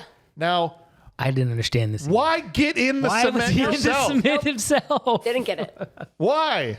I think I he was don't just trying to get the element understand. surprise, but then He already had the element of surprise. No pun intended. It backfired on him. I thought the same thing. I'm like, why is he standing? And why you in got the your gun cement? under the And it concrete? ruins his gun. Just hold the gun outside of the. And where was Yeah. Bug? But he ran. I don't understand why he was in the concrete. He either. scattered. He scampered away like a cockroach when the lights come on. And he could have then, okay, Bug is gone. Now turn around and shoot these Yeah. guys Yeah, for he it. could have just stood in front of it. I don't Right. get it at all. Right. I thought the same thing. I'm like, why is he? Maybe he standing in it? tripped. He's like, no, I got to get in there. That's the only way they're Poetic. going to know. But then the blank saves him. Faceless. Yeah, Blake, thank you. I keep calling her Faceless. No, that's Shoots one of the guys. I don't know if it wasn't Brow. Was it the Brow or Wrinkles or Well, the Brow and all of them died in before. That's Prune Face Prune Face? That's and what I'm thinking of. yeah, Prune Face Prune and Face. I don't know who the other one. I think he was a throwaway because he was the one that got shot. And we get another montage of Tess leaving town and a bunch. Now they can't do anything until Big Boy takes 88's deal, and they meet with Breathless Mahoney. Breathless Mahoney meets with Dick rather and says, "Say that you want me," like under a street light, right? Right. Like this is the last chance because she knows she's going to take him down, and I don't know why this is so important to her. Just move to a different town. So, right, leave, go, but like, why is it that you're not going to do this if this guy just says he wants you? Right. That's not even be with me. She just wants to know that he wants her. It's kind of a weird. It's very weird. Attraction. A stalker. Although, if you're staying true to the idea of a comic strip where everybody's almost two-dimensional, it does make sense if she's only allowed one want, or so we think. Unless she just wants the forever protection. But what 'cause is- she's a bad guy technically. Right, she's trying to go good, but Yeah. what She's is he- afraid of taking that next step Yeah. unless she knows he's going to be with her. Right. Because then I'll take that next step knowing that I'm going to be safe because you'll be protecting me. Right, but he won't say it. In fact, what does he say instead? That he loves Tess. He said, And "I he's love like, her." Yeah. Right, He's like, They sorry. know who. They don't even say her name. She knows who he's talking about, Yeah. which is great. I was like, oh, thank God. Yeah. And she's like, kind of swallows and is like, okay, well then this is what it is then. And then intertwined with this is Tess with her mom. Yeah. And her mom says something that sort of strikes something in her heart that she's like, well, I got to go back. You know? I have to say that her mom made delicious-looking muffins, Yes. Yes. and I would like to have had one. Do you recognize Mom? No. Mom was Lorraine's mom in Back to the Future. There Oh, it that's funny. is. Yeah. Awesome. There you go. I bet you're from the Navy. That's why you wear that life preserver. That's her. Yeah. She almost delivered the lines the same way in this movie. I know. Typecasted. It's good stuff. What'd she say? If you're gonna love a man like that, you got to put up with something or something like Yeah. Something that I don't remember. I Gonna didn't be write it down, but complicated. like something like that. Yeah, a man like that. that's essentially it, though. Yes. Yeah, you got to understand him. So the blank steals Dick Tracy's handwriting in order to frame him. And this is now the plot's underway. Tess is kidnapped by the blank also, and then a letter from Tess lures Dick to the greenhouse Yeah. where they gas him. Right. He's very anxious to find her because she hasn't come back. She's not answering. No the calls, contact, no nothing. contact. It's like find him. Right. This is the first time you see him angry, actually. Right, he's barking at the other officers like, who cares about that? Just find the, go. right, just go find I feel out like what's he going on. noticed the gas much earlier than he succumbed to the gas, and I feel like he could have stepped out. Yeah, probably. Yeah, well, probably, yes. What happens here is after he gets gassed and taken away, a fake Dick Tracy, Trick Dacy, whatever you want to call him, shows up to the DA's hotel room and shoots him, Yes. Which is the blank. which is the blank. Yeah. And this is where But it Mandy, wasn't a blank this time. this is when Mandy Patinkin like opens the door and starts yelling his performance down the stairs. No, Yeah. not a gun, Tracy. Tracy. right. Tracy. Oh, I forgot to say Tracy a whole lot in this episode so far. Tracy. Get Tracy. Everyone's Tracy. You're not going to do this to me, Tracy. Tracy. Like just Tracy. very specifically. Yes, so all they the can- time, Tracy. Like you could have just not said his name in that context. Oh Everyone no, knows Dick who you're Tracy talking has killed me, Yeah, and then yeah, leave. right. Like, Yeah. what else do you have? Crazy. You don't need that big performance. No. He had to get his paycheck. And so what ends up happening is he's arrested. They Yeah, he plant wakes they up. Plant the Yeah, gun on him plant the gun in his on hand. He wakes up next to the body. Yeah, to jail time and murder. The whole 9 yards. Yeah. And then we get another montage, this time of raking it in. The bad guys Yeah. are making money hand over fist. And the Doing poor all the kid bad is- guy, bad stuff. That's right. And the poor kids in the orphanage. Oh, that's right. Yeah, with a Eating back in there. business like He doesn't that have kid, when soundtrack he eats, going. He eats the gruel. He literally goes, Yeah, like I that think he honestly gagged. That was gross when he spit that bag out. and he has no lunch friends. Yeah, poor kid. Right? yeah, Yeah. Yeah, Back in Business was the song. yeah. Yep. That was that Madonna? Well, it was Madonna, but I think it was an old like 1930s song that was redone. Gotcha. Yeah, Anytime they cut to her, like a lot of the montages were intercut with her singing in the lounge. Yeah. Right? Go back and forth. And that was really, really cool. And not a single other cop apparently is worth a damn in No. the city. without Dick Tracy. Because Without him, they can't do nothing. no one can arrest anybody. No. They're just except NPCs. for that's literally We it. need you, Tracy. They're just doing crime everywhere. They're like, what do we do? Dick Tracy's in jail. well, there's a lot of phone calls that got to be made when you're seeing. guess. There's not as much paperwork back then. You had to make a phone call. And then Dick Tracy, I mean, this montage went on for a while. It's been a while. They're making money. They're doing things. And the kid goes to the jail to visit Dick Tracy, and he's still in his suit. Yes, he's still Yeah. in a suit. Yeah. And he's still sitting there like he went in jail that day. Yeah. His hair still looks great. And he just is going to chat with this kid in his jail cell. I would have loved if the kid walked in and was like, "Man, you stink. Maybe you need a new suit.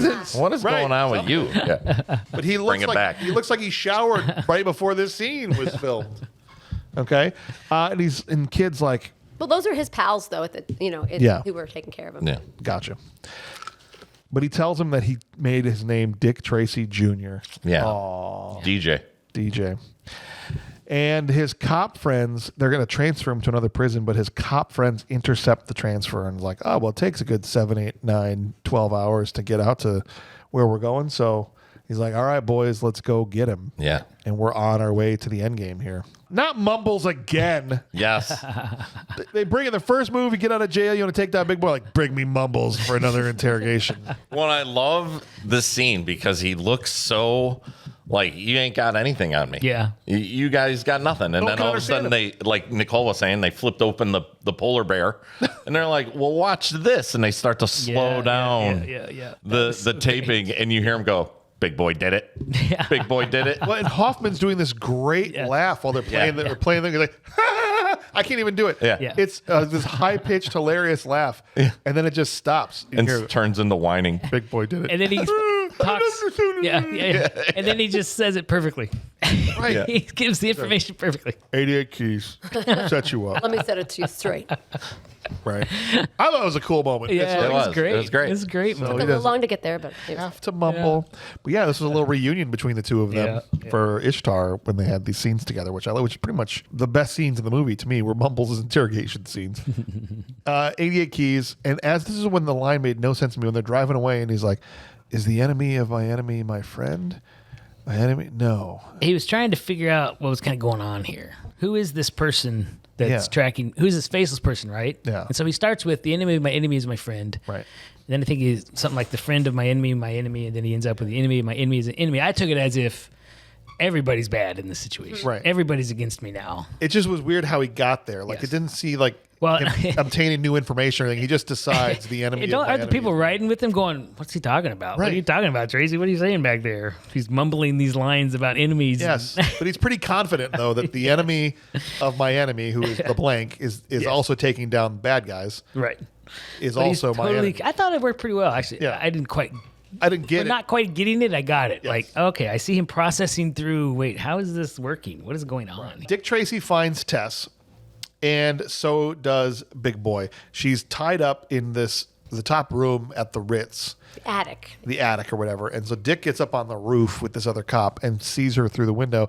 At the same time, because the blank is making tons of phone calls, Big Boy finds out she's up there and he doesn't know either. It's all made to look like he's the one that kidnapped her. Which is A federal offense. federal offense. I did not kidnap I her. did not kidnap. Okay. I did not kidnap her. That man trying to make it look like I did.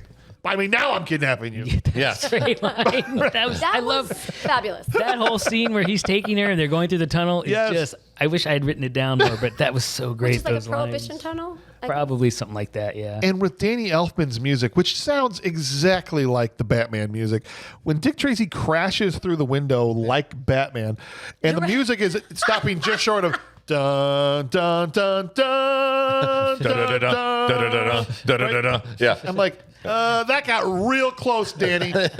Real That's close. almost the march, pal. You better. Sue yourself. Doing some sampling there. A little bit. Now he's stuck. Yeah. Right? He jumps through the glass, and now he's like, I got to get out of here. And he's like, Because he tries to grab Tess, but Right. they pull him through this, like, it's almost like I don't a know big, what that like, room was, a vault or something. yeah, it's like a vault. Exactly. I There's a gotta big vault imagine door Dick on it. standing there like, I kind of wish I hadn't done that now. Yep. Yeah. Oops. His buddy is like, you hurt, Dick? We all right? What are you doing? Talk to me, Dick. He never told the guy anything either. It's a 20-foot scene. Yeah, seriously. I thought that too was a long ways down. Really long way Yeah. down. You at least broke a knee. There's no way. No way. You're not Batman. So Big Boy is scrambling while Dick Tracy builds a seesaw. Yes. How much do you weigh? He's got his little book. like a Like how he lies at first. It's so funny. 95, Like 90. 90, 96. How much do you weigh? 205. 210. Yeah. And then he's like, I'm trapped. You come down and be trapped. Yeah, right. Yeah. That's true. Who's going to Not for long. Yeah. You're going to be. We'll pick you up later.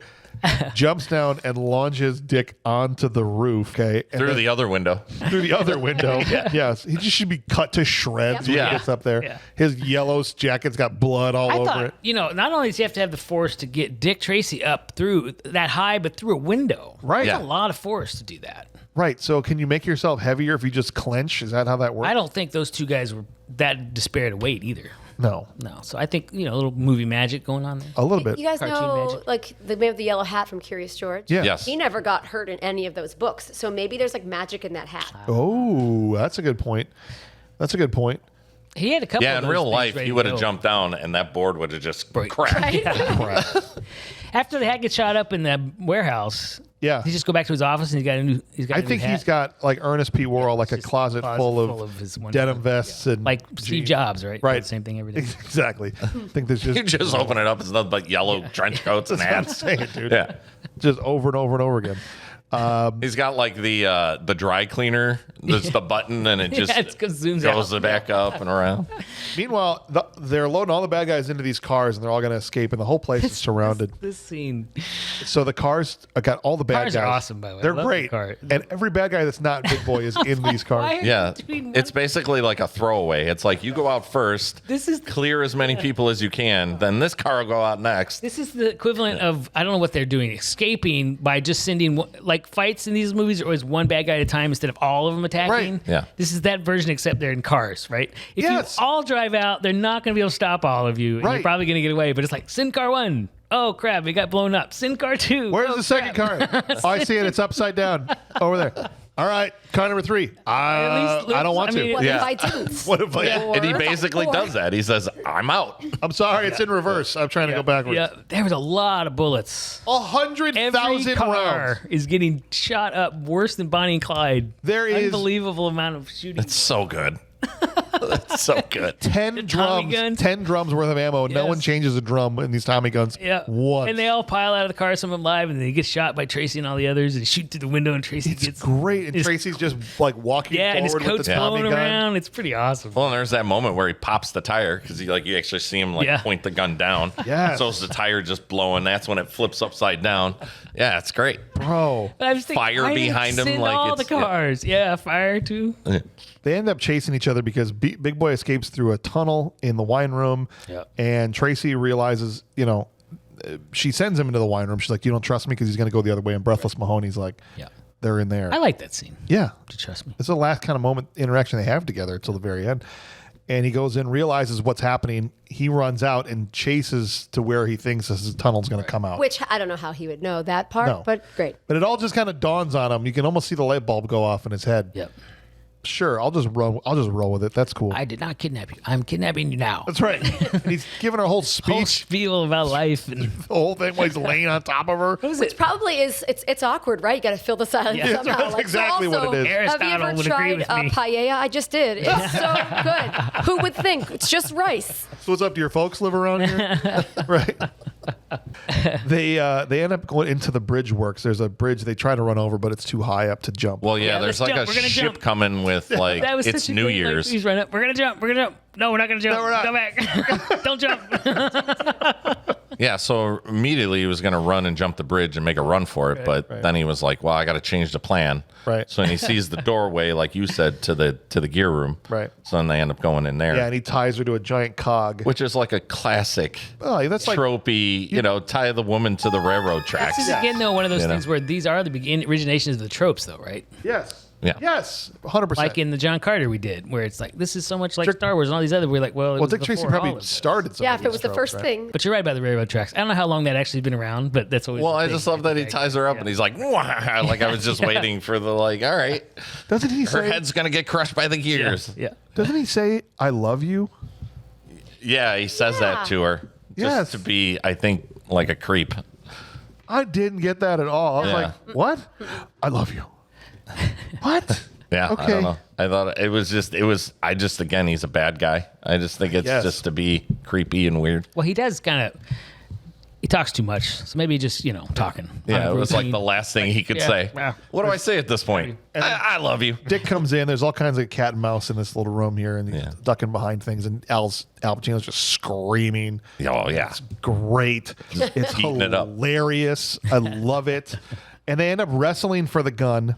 Well, and there's the scene where he keeps going like, show me your face. Show me your face. Just a little bit. Just give me a little bit of your face. And it's just so good, That was excellent. Thank you. The punches. Oh yeah. The punches are fantastic. Oh, yeah. Over the Great top. scenes. Over the top. Yeah. It's so His good. haymaker starts way Yeah. Way behind back him. there. Yeah. The blank shows up and wants Dick Tracy to kill Big Boy. Yeah, with a Pipe. iron pipe. Yeah. And he walks up to him, and the kid ends up tackling him. And then Big Boy shoots the blank. The blank. Right. Yeah. Then Dick Tracy knocks the Big Boy over the railing. Again, classic end death of Yeah. He's so most afraid bad he turns guys. into a mannequin Yeah. while he's falling. And they save Tess, who is on a very slow moving gear because she's not even really all the way over to where her head's I gonna thought be that crushed. too. You can't see her face, and you're like, is she completely crushed? Or is she not? I don't know. And they unmask the blank, and it's the big twist. And right then, my remote fell down, and there was just a big thing on the screen. It was like, Oh, "Do you no. want-" and I was like, I don't know who it is. I don't know if I should have got it, but I was actually surprised. I was- were you? I was surprised. I was like, my wife was like, I bet it's the Big Boy, or the Lips. And I'm like, no, it's not Lips. He would died for real. Interesting. And then I I'm just like, figured oh, there's, it's this is Madonna. like infinite bad guys world. Sure. Yeah. So that's, but of course it's more meaningful. But plus the voice, like, does she have a 1939 change? Yeah. Like, Yeah. Right so before, anyway, we didn't say who it was. It's Madonna. It's Madonna. Madonna. Right before, I'm like, it's gonna be Madonna. And it Right. was. And I was so excited. And she's like, I'm dying. Yeah. Kiss me. Kiss me. So where, No, thank you. so, Breathless. Oof. You need a mint. right? So where did she get that mask, which is really specific and Yes. I don't get it. And I don't think she know. could have seen out of that mask. Those little tiny dot holes that it had in there. It's so, yeah. And Well, and that was just for the movie. I mean, I'm sorry. the blank was, you never knew who the blank was Oh, is in, that right? in the series. Yeah. This is why you shouldn't have been a bad guy. And she's like, Papa, don't preach. I'm in trouble. This bullet is deep. Good thing you're a material girl. Well, I mean, more. It's just like it. Right. Really, that song was just like Material Girl. It really was. That's true. And she dies. Could rule the city. She definitely was in trouble deep. Yeah, she was. Yeah. She dies, and and then they adopt the kid, I think, right? Yeah. Well, they kiss. You just glossed over. That's right. I shouldn't gloss over that. Who's They they? kiss. the kid and Dick Tracy? Be specific. Breathless and Tracy kiss. Yes. It's kind of like a pity kiss. Right. My wife was upset about this whole relationship, which, granted, should Okay. be probably. And I'm like, I kind of get, like, I thought he showed amazing restraint. Amazing restraint. In that whole situation. And at the last one, I'm like, first one, I don't know about. That one, maybe he shouldn't have done that. Yeah. Probably should not have. Well, she kind of kissed him, but Yeah, he but also But he didn't. didn't stay he didn't- stoned like he did. He like I don't think he smooched rapped back a her, little though. bit. He didn't rap or no. He just was like, But he did. He This gave is in. happening. He gave into it a little bit. And this one, though, I was thinking, if you ever seen Les Miserables, yeah, of course. Eponine character, Yeah. who loved, I can't remember, Yes. Marcus, I think his name is. Sure, the guy. And he's got like, she's loved him all her life, and he's always loved her as the sister, Yes, right? right. And I told my wife, so it's kind of like Eponine, right? That Yeah. thing where it's like, if you might just, you did save his life and And it would mean a lot to her. mean a lot to her. So that one didn't bother me as much as the Okay. first one. But then he gives the whole speech to Tess again about, well, you live alone, and Yeah, because now they're at Mike Steiner again. she's like, Doesn't she ask, would it have happened between us? us? What does she say in the movie? What does Dick say? Shouldn't have been a bad guy, and he slaps her in the face. I don't remember. In the comic, apparently he says, she asks him, could it have ever really happened between us? And he replies, it came darn close. It came darn close. I don't remember what it said in the movie. I don't think No, it wasn't that. wasn't that. But yeah, I don't remember either. But anyway, that's the end of the movie. Just before that, I wrote something down because I wanted to remember. It was, hey Tess, and then it was a long pause, which could have been, call an ambulance. Like, Yeah. go. And I was just get thinking it. about that too, because the kid goes, no, I'll get it. You stay here. But then they're both out of the room long enough for the comment and the kiss to happen Right. between Breathless. So I don't know. But they end up together. Of They course end up they do. together. Tess Well, and Dick he goes through his whole thing. You live alone. I live alone. Right. We have I did like this line. Tosses we her have a so ring. much in common. I thought that was pretty cool, bringing it around. Yeah. But then he's too afraid. She deserves a little bit better than that. She does. I agree. She deserves way And he more gets a than call that. to go on some other thing, right? And the boy's like, let's go. And he tosses the And he ring. tosses the box, and she's like, hey. You're 1 in a million. Yeah. Yeah, that's what he says to her. Yeah, but say it. I think they probably could use some relationship counseling. Yes. I think Tracy could probably use counseling. personally. 1939. Work on relationship. expression and emotion and He definitely has a hard time communicating his feelings. yes. For sure. For sure. Could we have improved this movie, you guys? Is there a way in like 1990? casting, maybe? Like we could have. There's at least one person that wasn't in this. This is movie. one film where I'm going. I'm not sure if they had everyone who was anybody at this Yeah. movie, I pretty think much. there's for someone maybe who would one. fit right in. I'd Well, fit right in. couldn't they just meet him the brow? I mean, they probably wouldn't even had to put makeup on him, right? Or the chin, I He'd think be so. awesome as Tiny. The oak. the oak. He has tiny face. Look at my face; it's so little. And everyone looks so huge. He would have to be massive because he's already massive. My muscles make my face look so small. Kind of flat top. What if he's flat top? Yeah. That would have made a lot of sense too, because like in Raw Deal, he had a literal. Or Dolph Flat top. Lundgren would have been flat top. Oh, perfect for flat top for sure. Make him the chief of police. That way it's just Yeah. him and Dick Tracy. Eat lead, Tracy. Ah. What if he was Big Boy Caprice? I thought Big Boy. That's what I have down. Because look, I'm actually a big boy. Yeah. Okay. Yeah, He you wouldn't just have had to do all reaches that up and weird- pulls Bug through the ceiling. He's like, hold on. Wait a minute. Wait. I'm having a thought. Yes. Yes. Great. I'm going to have a thought. It's coming. It's coming. It's gone. I That was hated that so I much. love that line. I hated it. so It was funny. so. Why did you hate it? Because it seemed like it was they were meaning it to be another Double thing entendre thing. of a Yeah. Yeah. gentleman in an adult experience. Bleh. Breathless says to Arnold, thanks for calling. I was beginning to wonder what a girl had to do to get arrested. And Arnold's wearing that dress is a step in the right direction. That's right. I would have preferred some kind of dirndl. In my lederhosen. I'm on duty. Stop it. Perfect. Listen around me. If a woman doesn't wear mink, she doesn't wear anything. Okay? Take it off.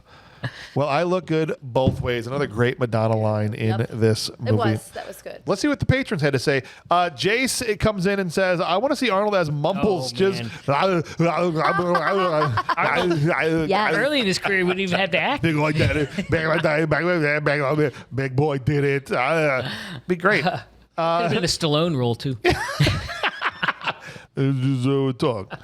Andy P. Jack's playing along says, just because of the language barrier, cast him as Mumbles. Look, I have a feeling this is going to be a big one. I never even thought of Mumbles. He'd be perfect just talking to Tracy with his screaming, translate that, Mr. Bear Water Cooler. That's a good point. When they slow it down, it's actually Sylvester Stallone. Yeah, there you go. Big Boy did it. That's right. Yeah. Garrett Bate, hey, maybe Warren's cousin here playing along with us today. Oh, yeah. How about that? I thought that was Warren Beatty at first. Hey, he goes, as you're aware, I'm a new Patreon member. Hey, nice. welcome. Missed We're glad Patreon. you're here. Appreciate you, man. Well, in the words of Stephen Wright, sometimes when you win, you really lose, like in musical electric chairs. And that's how I felt about this first BMR Awards. For me, Dick Tracy is one of the hardest movies to cast, but here we go. Arnold would have made this 1,000 times more hilarious if he was Mumbles. Look at this. Can you imagine being interrogated by Warren Beatty using no relation, he says. Oh, dang. Oh, he's only got one teeth. Oh, sorry. He yells as he breaks both of his arms. I love it. I wonder if we're going to have a clean sweep. Three so far I didn't even think of him. have said Mumbles with 3 to go. It's a good choice, but I didn't even think so. of him. Oh. Yes. I love Mandy Patinkin. This is Tim Bryant. And he is a legit famous singer, but it would have been incredible to see Arnold sing a duet with Madonna. His fingers have been like 2 keys each. What's the duet they do together? They sit at the piano That's right really next nice to each scene, other. actually. Oh, that's They're right. singing about, I was going to sing it, but I don't know the song. I can't remember if it was the one where they're collecting all the money. That's all right. Pat McCaffrey is joining along. He said he had fun with this one, and he goes, make him the kid, Dick Tracy Jr., no notes. This is my kind of dame. Say when we're going to eat. When are we going to eat? When are we going to eat? When do we eat? When do we eat now? When do we eat? We're going to eat right now. There's food in there. Come on. Be great. It's You all wouldn't have 5 gotten cents. smacked by the tramp. I'll tell you right. that. Oh, and then Dirk Andrew playing along. Arnold as the kid. Yep. When do we eat? I'm hungry for strudel and Braunschweiger and Wiener Schnitzels. You know, Tracy, for a tough guy, you Yeah, do a that lot was of pansy things. You little girly man. That was a pretty funny line in that movie. Yeah. I chose the name Dick Tracy Sr., so now you're little Dick Tracy Jr., named after me. I'm your daddy, and this is what I do. Then when he jumps on the back of the cop cars and watch the car jag a wheelie from his weight of his massive pectorals all the way to the next police call. Nice one, Dirk. Pretty good. I think it's obvious if we could stick Arnold in here, it'd be pretty awesome. Yeah, absolutely. And everybody wants him to be Mumbles, and I respect that, but I like Dustin Hoffman, and this is too good. Pretty close. That's between You those could do two. both. Yeah, 100% for sure. Let's move on to our first real award we give out, which is the Will Patton Award for Intensity. Let's get it. You want a war? I'll give you a war! Douglas, I don't want them to gain another yard. You blitz all night! And if they cross the line of scrimmage, I'm gonna take every last one of you out. You make sure They remember forever the night they played the Titans. That's right. What are you doing with a gun in space? All right. What are you doing with a kid on your car? Let's What get are it, you doing guys. with that thing on the back of your car so the kid could step on it? Also true. That was for luggage. Jace kicks us off and says, I'll admit I kind of struggled with my awards. It's only my second time. That's apparently a running theme here for the two of them. But Al Pacino as Big Boy clinched this award in his very first scene, maybe on his first line, and that was before I saw him helping with the girls' dance number. So Pacino gets a vote. I have a feeling he'll be a popular one here. Chuck? Pacino for me. Oh, he was all into this thing, and he gave it all, and wearing that silly outfit, and the dance thing was unbelievable. And it's That whole thing. Yeah, And it's that was really great. And then the going through the tunnel scene. He just Yes. he just chewed all those, but it worked for somehow. 100%. Well, it worked because the characters are all so big. Sure. These big headed. And he had to be the biggest, right? He had to be the biggest, and so it worked in the world that they lived in. Perfect. Andy says there's only one answer, and it's Al Pacino. With a movie of many character actors, his performance was taken to the extreme. I believe this is the role that led him to the extremeness he had in his later years. All that was missing was him talking to Madonna in his Heat voice, saying, "You got a great ass."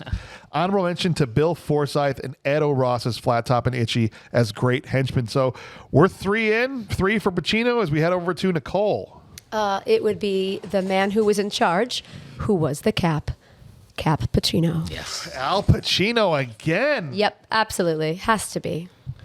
He was going off the rails with this one.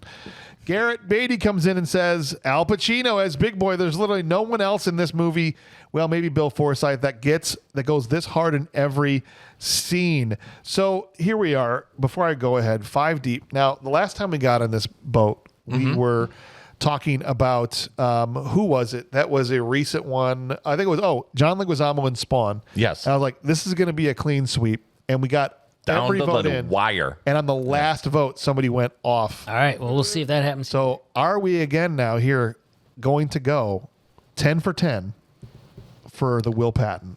5 in. We're halfway home. Tim Bryant says, all the villains were intentionally overacting and Al Pacino will end up winning, but Dustin Hoffman is my pick. All the drama. There it is. All the drama's All the gone drama, right you there. killed it right there. My thought was the only other one I think you could really go with would be Hoffman. He was intense in his facial expressions and mumbling tone changes, reminds you how great of an actor he is. Absolutely. So Hoffman gets, I agree. And there's some actors who'd be like, I'm not taking that role. Yeah. It's not. And he's like, let's make it delicious and wonderful. Let's just do everything we could possibly do with it. It helps that he's Dustin Hoffman too. Yeah, also At this point, you know what I mean? He's clearly established himself, and he has no, and he's doing it for his buddy Warren, right? Love it. Kurt, who you got? Pacino. Yep. I don't know how you can't pick him. I know the last guy didn't, but I just Well, very easily. to me it was like that's a no-brainer. Yeah. Nice. I love Hoffman, but come on. There were Especially the so amount many of- more scenes that Yeah, I was gonna say. Pacino just ate up the scenery. The amount of scenes is a thing in Yeah. that too. Yeah, for sure. Pat McCaffrey says whether he's dancing with showgirls, giving someone a full cement bodysuit, or attempting to bribe or murder Dick Tracy, he's chewing the scenery and stealing the show in every scene he's in. He was nominated for an Oscar and lost to Joe Pesci in Goodfellas that year. So that's another vote for Al. And guys, I'm going Al Pacino with mine. Come on. What also added another layer of greatness to this is that he's basically playing a parody of a part he plays, which is mobster boss Don guy Yeah. Sure. from Godfather, Yeah. and doing the cartoon version of that, but taking it as seriously as he did that movie. I thought was like all in. Oh yeah. Yeah, You for have sure. to in this, or it doesn't work. 100%, 100%. And then let's see. Dirk Andrews said for his Will Patton, the not very tall Big Boy Pacino. He went for it in every scene, yelled at the top of his lungs, yes, pound the table in fits of anger, sure. Smack around the hot singer, why not? Every time he was on screen, he drew the intensity of 10,000 white-hot burning suns. I love that. And I was here soaking it all up. That means we yet again came one vote short of a clean sweep, ruined by Tim Bryant. But hey, man, you do your thing. You pick what you want. Plant it. Al Pacino wins the Will Patton Award. Awesome. Perfection. Well, the next award we give out is to somebody that wasn't perfect. In fact, it's to someone that gave the worst performance in the movie. The Steven Seagal Trash Can Full of Dirt Award. Trash can, oh trash can, it's a trash can full of dirt, yeah. Love never dies, and neither do they. Love is eternal, and that's a long time. All right, guys. Be interested to see where this lands. But Jay starts us off and says, I guess I'll give it to Charlie Korsmo as Kid. No way. Now, before you accuse me of going full Bob and just bashing a kid actor, no one was really bad in this movie, but is there anything more Seagal than an actor only line being, when do we eat, for 2 minutes straight? That's not his fault, though. No. And he delivered it well. I thought so. The Kid gets a vote. And yeah, look, even in movies where everyone does a good job, it's not who was bad, it's who was the worst. Right. Right? Chuck, who you got? This was hard for me, actually. I agree, because I don't think anyone did terrible. I didn't like Flat Top's character. I didn't like his delivery very much. Interesting. I thought he was just there. He was kind of like information guy, moved here and there. For how cool he could have been. Yeah. You're going with Bill Forsythe. I don't know what he could have been, because I don't know anything about Dick Tracy. But for me, Sure. he was just there, and he was kind of like the stereotypical henchman. And I didn't think he had a lot of passion. Not at all. So I think he was one of those guys in this movie, as much as I like the actor, that seemed a little bit like, I can't believe I'm in here doing this, and kind of was halfway trying to maintain his coolness. Yeah. And you can't. No. Playing Flat Top. Right. In Dick Tracy. So, all right, cool. Good pick. If you were to compare it to Batman, I always compare Joker to Big Boy and Two-Face to Flat Top.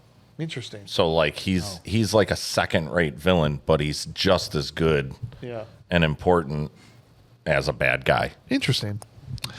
Andy P. Jack says, in a movie of many small roles and crazy characters, it proves what beauty does not equate to acting.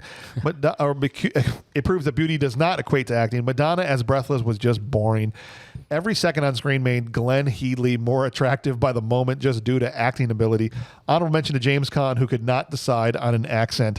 So Madonna gets her first vote. Some actors are bad and you see them and they're distracting. Some are bad and you don't even notice them. Yeah. One of my thoughts is perhaps the actress who worked for the welfare group who wanted to take him to the orphanage. Sure. Not that exciting. No. However, then I was thinking maybe the person who did prosthetics because they weirded me out so much. But it was good for the time. But then I think I'm still working on it. I'm going to say I can get on board with James Caan because it really could have been anybody. Wow. It could have. I mean, he said, no, I'm not doing it. That sentence, I guess, was pretty good. Sure. But he was way at the end of the table. They could have just put someone else there. 100%. All right. I'm surprised at that vote, but I don't think it's necessarily a bad one. Love that, Nicole. Garrett Beatty comes in and says, trash can goes, unfortunately, to Paul Sorvino, even though I could very well go to Madonna for some of her cringy lines. Which one was Sorvino? Lips. Alas, it has to go to Paul. Despite being a Excellent. grade A actor, especially in mob mafia movies, he was terribly miscast as a whiny oyster engulfing tub of cement and lard. Very poor writing did him some major wrong on this one. Good call, Warren. Crazy Eyes Beatty. All right, that's a vote for Lips. And then I'll get two at the turn here before we go into Curt. Tim Bryant comes along to say Charlie Corsmo as Kid. In a movie where everyone else was playing caricatures of pre-method acting mob movie stereotypes, you had Warren Beatty and Kid sharing the screen as the only seriously acted parts. And when you're an ugly kid that can't act, wow. Oh, that's too much. You don't want to be opposite Warren Beatty in every scene. I thought he was cute. You're entitled. Dang. I thought, honestly, that he was very impressive. Yeah. Like, Me too. showed emotion, went exactly where he had to go. Probably was older than Kid, which is how it usually goes. Usually kids are played by someone who's He's pretty close older to than these days, themselves. I think. Yeah, but he's also getting cast by Spielberg and Warren Beatty in movies, so he can't be that bad. Right. There's No, I agree with you. Not like there's not other kids. I you was can put in impressed by these. him. Yeah. Myself. Interesting. Kurt, who you got for your trash can? I'm going with Khan as well. Really? I just thought you got such a heavy hitter like that, and he doesn't have That's fair. any sort of cool or big line nailed or it. like it could have been like you said, it could have just been anybody. Yeah. You know, so it to me, it was just so not cool. Yeah. You got him for a 5 minutes and you're gonna give him a lame like line and then blow him up. I don't know. I They just also would have made liked to have so- seen a bigger Totally. something cooler from him, something that was more tangible. Yeah, he really phoned it in. We were Yeah. joking too that he's like, I'm not going to wear the costume. Like, Right, so he's already. like, kind of But like, he was way at the end of that Yeah. table. They shot him so far away. Anyway, it could have Yeah. just been a droid. It's true. Or just give Catherine O'Hara that part. Yeah. Right? Come on. Pat McCaffrey comes in and says, this is tough. I'm not sure his performance was bad. I just didn't enjoy the character, but I'm going to plant my flag on Mandy Patinkin for 88 Keys. Wasn't super believable as a piano player, and he just kept staring at Madonna with sad puppy dog eyes and a receding hairline. Wow. I thought he was just okay until his scene where he's got to scream the lines out the door. I thought that was really done really well. Yeah. He didn't need, the character didn't need to do all that, but I thought he. It went from boring to interesting Yes. throughout the movie more and more, but that's because he got more stuff to do. he sang really well. He did. Oh, yeah. Amazing. Guys, I said before, I kind of teased this, but Madonna cannot act. She cannot act. Not even in League of Their Own. It's a memorable part because she's kind of almost playing herself, but the writing in that part is so good. But even the way she delivers some of those lines in League of Their Own is just rough. And almost every time I've seen her in anything, she's terrible as an actress. Great, like I said, she's got lots of talent. So I was trying to soften that earlier. But she tried so hard to make the jump into being a movie star, and it just didn't happen. Yeah. There's a reason it didn't happen. Because if a famous musician is even halfway good at acting, they'll be able to make that leap and that transition. An 'Cause example. Like J-Lo? Jennifer Lopez. Jennifer Exactly. Lopez, exactly. If J-Lo could do it and you couldn't, that just says everything about your acting ability. And she's bad in this. I think I was distracted. She There's was a wearing a couple lot of of sequins at some Yeah, there's a couple of great I see lines, that. but all you have to do is when you say things like, aren't you going to frisk me? Is just she's almost emotionless and she delivers the stuff anyway, right? I didn't know. I didn't like her at all. in this. I guess I would have liked it if she was more of a caricature, actually. Like, yes. Aren't you gonna frisk me? Yeah. Like that would be honestly more on brand, and I think for a cartoon movie. Almost a little Harley Quinn-ish. Yeah. Yeah. I got Jessica you. Rabbit. Yeah, right. Sure. That's another great poll. Right now, as we go into the last vote, we got 3 people tied at 2. So we'll see if this breaks it here. But Dirk Andrew says, Edo Ross as Itchy, the gangster who doesn't stop effing giggling. It didn't sound real the first time, the second time, or the 247th time. Work it out there, man. He did not have the best line in the film. He did have the best line in the film. 30 seconds, no more dick. makes immature me giggle, but it wasn't enough for him to redeem himself, and I wished he was off with the rest of the mobsters in the first scene. All right, was there anybody at this table that didn't vote for the kid, Madonna, or Khan? Everyone voted for one of those 3? Then that means it's going to be a legit tie between 3 people. Wow. And Charlie Corsmo, Madonna, and James Caan are all going to share the Trash Can Full of Dirt Award. The kid went on to be a high-level college law professor. Did he really? Yeah. Interesting. Fantastic. He didn't Well, that's continue when he that. came back. I think he came back for Can't Hardly Wait. I think that was after school. He I came did back. see he's and got a he was- credit for 24 too, so he must. Yeah. He's been Oh, nice. forever since. He dabbled, I guess, a little There's a bit. great scene in there because he's just like, I can't feel my legs. There's a whole where he gets drunk. The next Basically a award frat party. is one where there's just lots of people we could choose from here. It's to give credit to an actor that only had 1 or 2 scenes in a movie. It's the Bixby Snyder One Scene Wonder Award. Oh no! It's boiling acid! I'd buy that for $1. There is some kind of bug that we haven't seen yet. Okay, USA. Paper! I've never seen paper! Frankly, I find the idea of a bug that thinks offensive. Prepare to die, Powers! So he hid it. In one place he knew he could hide something, his ass. All right. Jace kicks us off.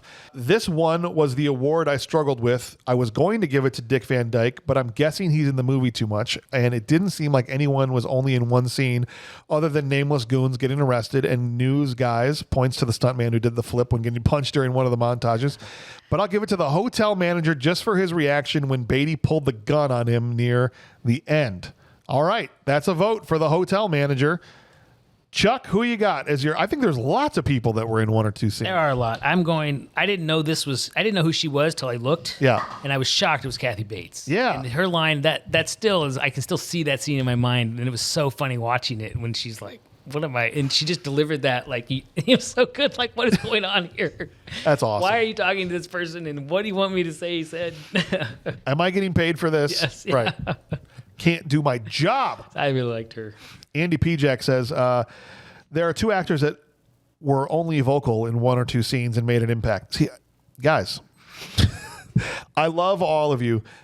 All of you love to do a preface on this award about how there's almost in every episode how there weren't a lot of people to pick from, or there's only this many. Just give me your answer. All right, I mean that with all love in my heart. Just tell me who you picked. I will give it to Paul Sorvino as Lips. He took the opposite of the powerful Paulie from Goodfella and made him a sniveling, slobbish sloth. His whining big boy, not the bath, is what I imagine my dog saying when he doesn't want a bath. That's good. Honorable mention to Dustin Hoffman channeling his Rain Man speech. He did the same thing, but made vocal masterpiece garbage. All right, there you go. That's our first vote then for Paul Sorvino. Nicole. What an excellent segue to me saying Dustin Hoffman as Mumbles. There you go. Well, does he count? Does he not count? No, I think he's in too much of the movie. Okay, I take it back. Forget what I said. Erase.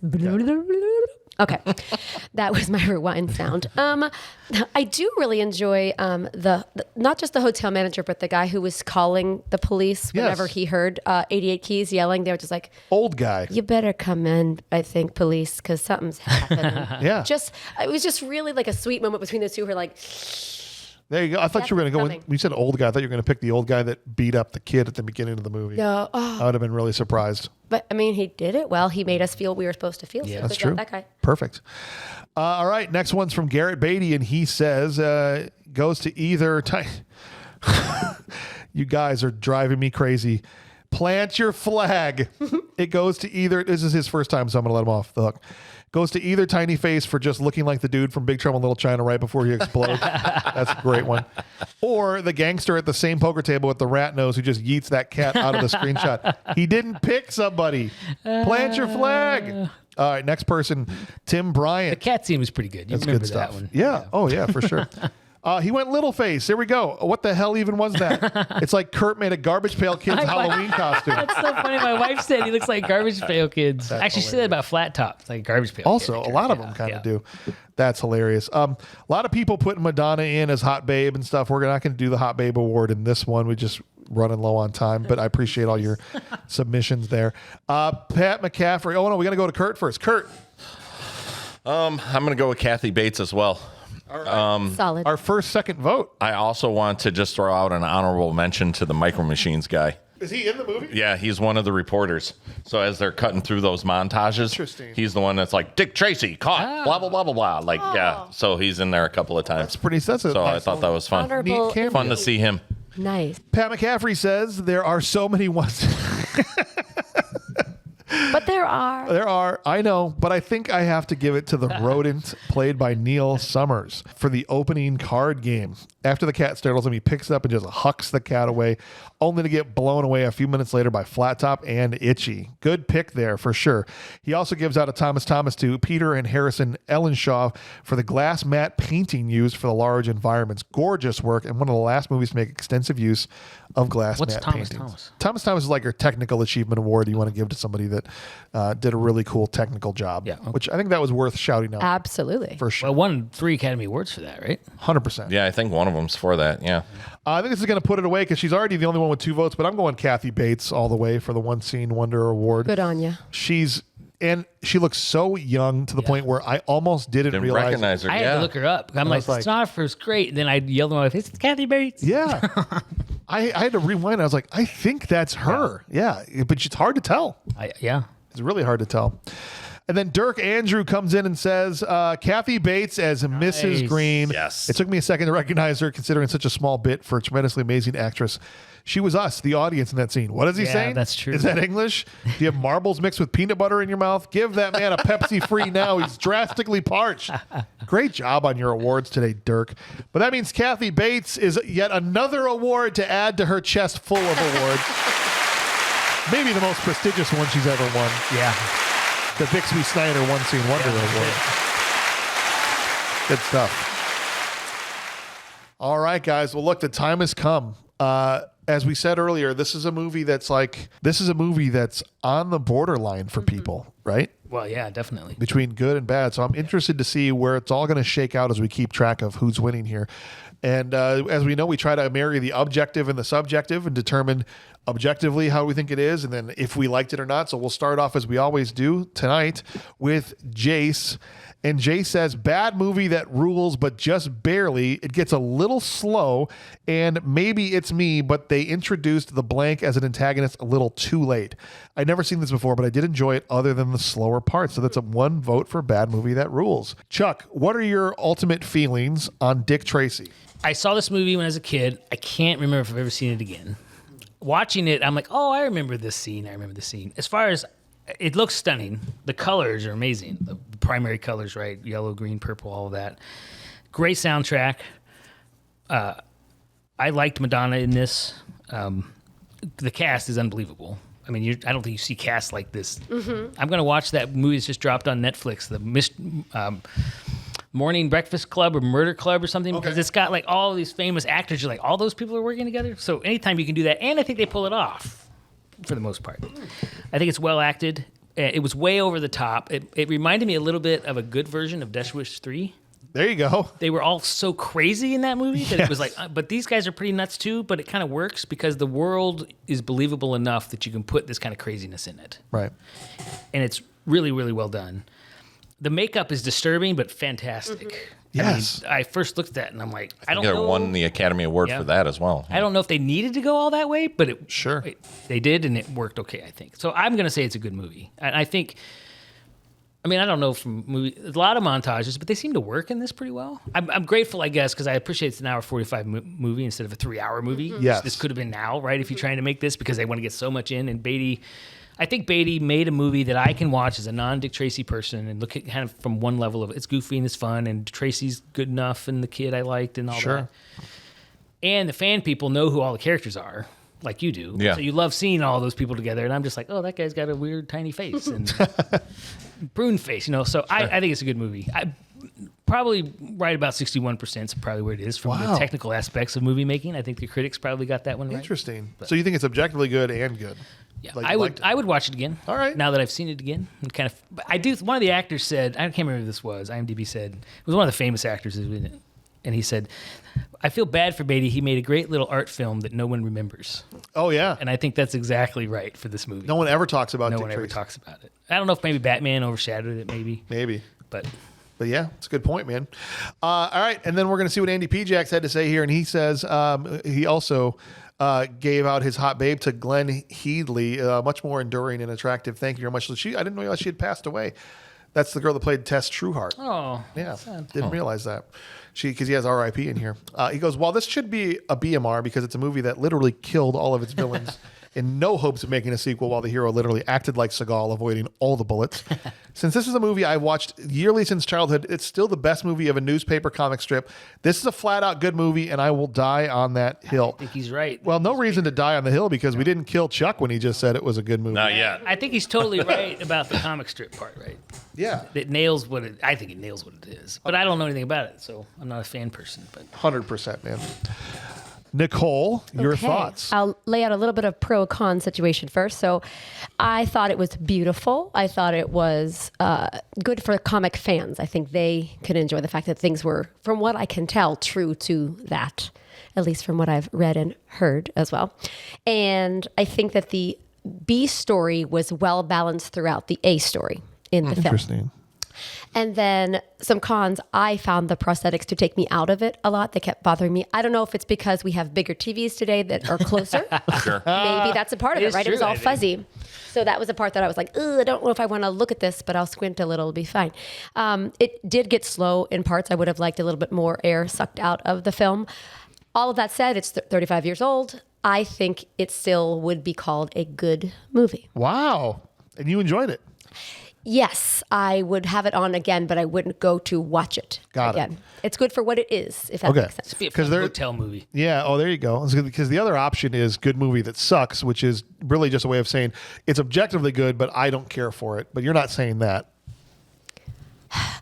I don't care. Let's see. I don't care for it. Would that mean because somebody thinks it was poorly acted? Or No, it just means like that's the subjective part of it. Like objectively, you think it's good as a piece of art, right? But subjectively, I didn't care for it. That doesn't mean you think it sucks. That's just the name of that rating, right? Good all right, I'll give it that. I'll give it good that. movie that sucks. Yeah, all right, I can do that. There we go. It seemed like that's kind of where you were. That's why I wanted to clarify. Thank you. Okay, yeah, no problem. Let's see what the next patron had to say. Garrett Beatty. See if he likes his cousin's movie. He goes, "Thanks for letting me post some awards. I hope I didn't let you guys down because you all are so funny, and it reminds me of some of my friends and the way we roast on certain topics and movies. You did great, man, for your first time doing awards, and I'm sorry I gave you a hard time. I'd say a lot more, but I'm trying to adhere to James's rule of keeping things short. So let's rock. You did great. As Vasquez would say, keep up the awesome work. It helps me get through each day killing bugs and insects. Oh, we got an exterminator here. Woohoo. I forgot my final review. Holy hell, first timer, am I right? I'll keep it brief. It's a straight up bad movie that effing rules. If not only for Danny Elfman's score, but for the costume design and Al Big Boy Pacino just being his own self. Anyway, thank you guys again. Thank you, man, a BMR rating. You crushed it, dude. Garrett Beatty on his cousin's movie, doing a great job. Appreciate that, man. We'll do two at the turn before we get to Curt. And let's see what Tim Bryant has to say. This movie was shot really well. The art of the city was great. The acting was hammy, but on purpose. And I love Danny Elfman, but there were too many henchmen to keep up with. This was like an Avengers Endgame, but with no MCU before it. It was kind of a musical, but kind of not. And the story was kind of a bit weak. Good movie that sucks, he says. But he does give out a Thomas to Richard Salbert and Rick Simpson for their won the Oscar for production and set design, and they earned it. And of course, hot dude to prune face. I mean, Beatty. Damn, sorry. Another good movie that Little sucked. Freudian slip there. Wow, we're running the gamut here, guys. I think this is going to end up being split, just like it is on the internet. Curt, your final thoughts on Dick Tracy. This is a good movie. I love this movie. I will watch this movie 10 times in a week. Really? I love this movie. I love the art. I love the way it was done. I love the animation. It's not too cheesy. It's gorgeous looking. I don't mind the makeup. I think it's great that they all look goofy like they do.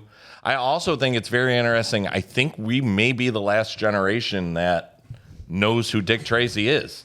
Yes. I mean, this isn't going to move forward. I don't think anyone's going to, unless it gets reinvented and gets popularized. Like a cartoon or something? Yeah, like there's no way no one's, like, I showed it to my wife and she thought this was a good movie. She couldn't.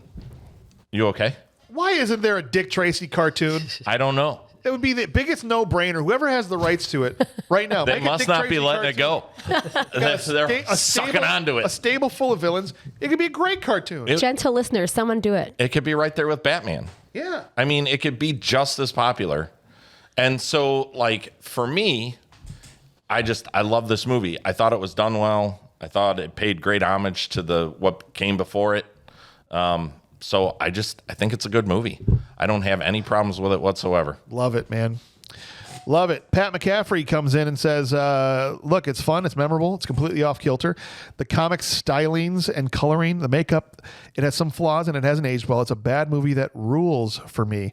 The fact that Warren Beatty has trolled Hollywood with short productions of Dick Tracy to keep the rights until it entered the public domain is just great.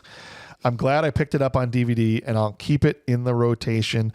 Maybe that's why people aren't doing it now, because there's no money to be made because it's a public domain character. Thanks again. Well, that means we can make a Dick Tracy movie. Good. Let's do it. The comic is still going, by the way. Oh, is it really? In newspapers, but Love who that. gets newspapers anymore? Kids certainly don't. Thanks again for all you do. I'm glad I got a chance to suggest this one for y'all to watch. I hope it brought back memories of wanting a cool two-way radio watch back in our childhoods.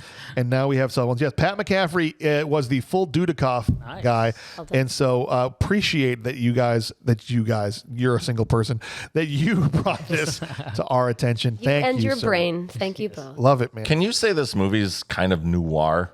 Oh, for sure. Is that its styling kind Anytime of? you've got the femme fatale coming down a dimly lit hallway into a private Dick's office to crawl on his desk, it's a noir film. People assume that you need smoking in Yeah. but you actually don't. But that's the one thing it's missing, I guess. It just feels kind of like, and I know this is a bad comparison, but just because back when we did studio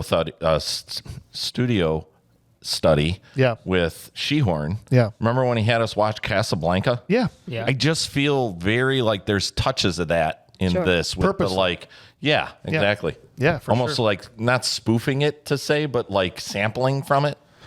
Dirk Andrew says, since Dick is a slang term for detective, is his name actually Dick, or is it just referring to him being a detective? Like Dick Tracy? Like his real name's just Tracy. But I digress. I haven't seen this movie in about 20 plus years, so revisiting this, I was really worried it would ruin my nostalgia for it. I truly appreciate the hand-painted cityscapes, making the city seem more complex and full than what we see in the individual scenes. Charlie did a great job as a kid actor. If Bob disagrees, he can go suck an egg. Yeah. Again, he probably would just think that's delicious. Balut. The dynamic in stop it. No, don't talk about it. Cheap. The dynamic and awkwardness between Tess and Dick felt real, making me more pissed off when he kisses Mahoney. Loved seeing the gangsters and their makeup with prosthetics, even though HD didn't do them any favors. Right. Like There you Nicole go. said. Yeah. This was a true definition of an ensemble cast. I feel like everyone pulled their weight to make it great and the world feel real. Good movie, he says. All right. Thanks again for the content you guys create. I appreciated it more than, keep cranking it out, cheeseheads. Dirk, you keep cranking out these awesome awards, man, and we will keep doing it, brother. We Dirk. appreciate you, man. I'm so happy that this got picked. Thank you, Patrick, because it gave us a chance to talk about a movie I had completely forgotten about. Yep. I watched this probably 3 or 4 times back in the day because I had the movie channels, and as soon as it came out of theaters, it was heavy rotation on the movie channels, and it was on a lot. And then it just was gone. Yeah. Just gone. Yeah, it just disappeared. And so when he said this to me, I remember Dick Tracy, I was like, oh, yeah, Dick Tracy. And I found as I was watching it going, oh, yeah, I remember this part. I was the same way. Right? Mumbles particularly. Particularly that part. I was like, I totally remember this. I'm glad we got to do it because my big hope for this now is that this is going to make more people go watch Dick Tracy because this is a straight up good movie. All right. Great. The artistry is unquestionable. The acting is great. The writing is great. Where's the flaw? Maybe it's a little long. Apparently it was even longer, as you said. If Beatty had had his way, it would have been even longer. The music is great. Steven Sondheim wrote songs Amazing. in this. Yeah. And you got the score from Batman playing through the whole thing. What's not to love about this? This is a great movie. Please, if you haven't seen it, go see Dick Tracy, and maybe it'll get revived someday. Not because of our show, certainly, but just I hope at some point somebody does something with it. Can I add a little something onto there? So one of the things I miss too, and I'm such a huge toy collector, and I forgot to bring this up, but Playmate Toys, who makes the Ninja Turtles, and has for years, also did the Dick Tracy toys for this movie. So they're still available. You can get them for super cheap on eBay. They're like $20 sometimes a figure, which isn't really bad in today's market. Yeah. But they're existing, and they're some of the best toys. And I've got a few of them still on card at home. Look at this. Yes. You've got it. You have one. Look at this. And I meant to have it on the table, and I forgot. This. Isn't that great? Who is? Oh, that's Tracy himself. It's Dick Tracy. He's got a little gun. That's fantastic. Yeah. He's got the Billy Club and everything. I was like, oh my gosh, I can't believe I forgot to put it on the table. So thank you for bringing it up. And I mean, not to mention too, the other thing I really loved from my childhood was the trading cards. Yeah. They had like Batman trading cards, Ninja Turtle. Anytime there was a movie trading card, like for a movie, I was all over that. It's great. And I did the same thing. I still got my Dick Tracy cards at home. I actually pulled them out after seeing this movie. I'm like, I'm going to go digging. Let's go. That's awesome. I was just going to say, I want a yellow fedora now. I know, right? He kind of pulls it off. So here's the final tally, guys. After all the votes are in, there is a pretty evenly spread, but there is definitely a hierarchy. So there was 2 people that said good movie that sucks, or rather good movie that they didn't care for. And then we have 3 people that said bad movie that rules. So bad, but they still enjoyed it. Right. And then 4 votes. So the most votes were for good movie straight up. But even the people that said bad still enjoyed the movie. So I think that overall, this is a rousing success. Yeah. Like Dick Tracy passed with flying colors, our test anyway. Yeah. So just another reason for people to go out there, go back and go see it. Please and thank you. Next week, you guys, we're going to move on. We've got the poll winner from our last BMR Patreon poll, and that is Bloodsport. Oh. The Jean-Claude Van Damme incredible kumite karate fighting, kickboxing, monkey martial arts tournament. Did you ever see Bloodsport? I like Bloodsport. No. You like that? That was a fun one. That's the one they have all the guys and they go through that gauntlet. And all that. Yeah, that's a good. I remember there's a fork in the guy's head. In it. This is the movie that made Van Damme a star. Yeah. I don't remember it. I know I saw it, but I don't remember it. If I'm not mistaken, isn't there the guy from not Goonies? Nope. Revenge of the Nerds Chuck in there? is not in there. Yeah, he is. Yeah. He's one of the fighters, Jackson's one of the friends.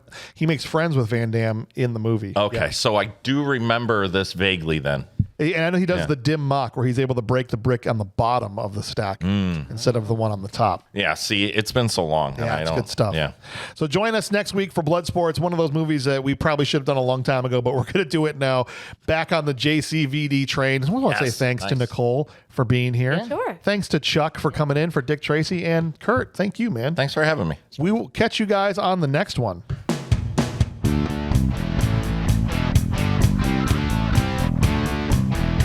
Tracy. 30 seconds, no more dick. 30 seconds, no more dick. How Little Face eats. Did it take him a long time for each meal? Because he was a regular sized man. Tiny mouth. It all goes to his head. So he would still need to eat as much as I do. Right. But imagine one spaghetti noodle just for him. He would just be like, I'm full. Right. Crazy, dude. And you have to chew it a lot. I got so many questions about Littleface, more than any other villain in this whole movie. Not Hot Dog Head? No. I need a spin-off. I need a Littleface spin-off. Coming to Netflix. Little Face. That's right. Just for James. Just for James. A little JFJ. parentheses. Listen to BMR. But we have to produce it. Sure.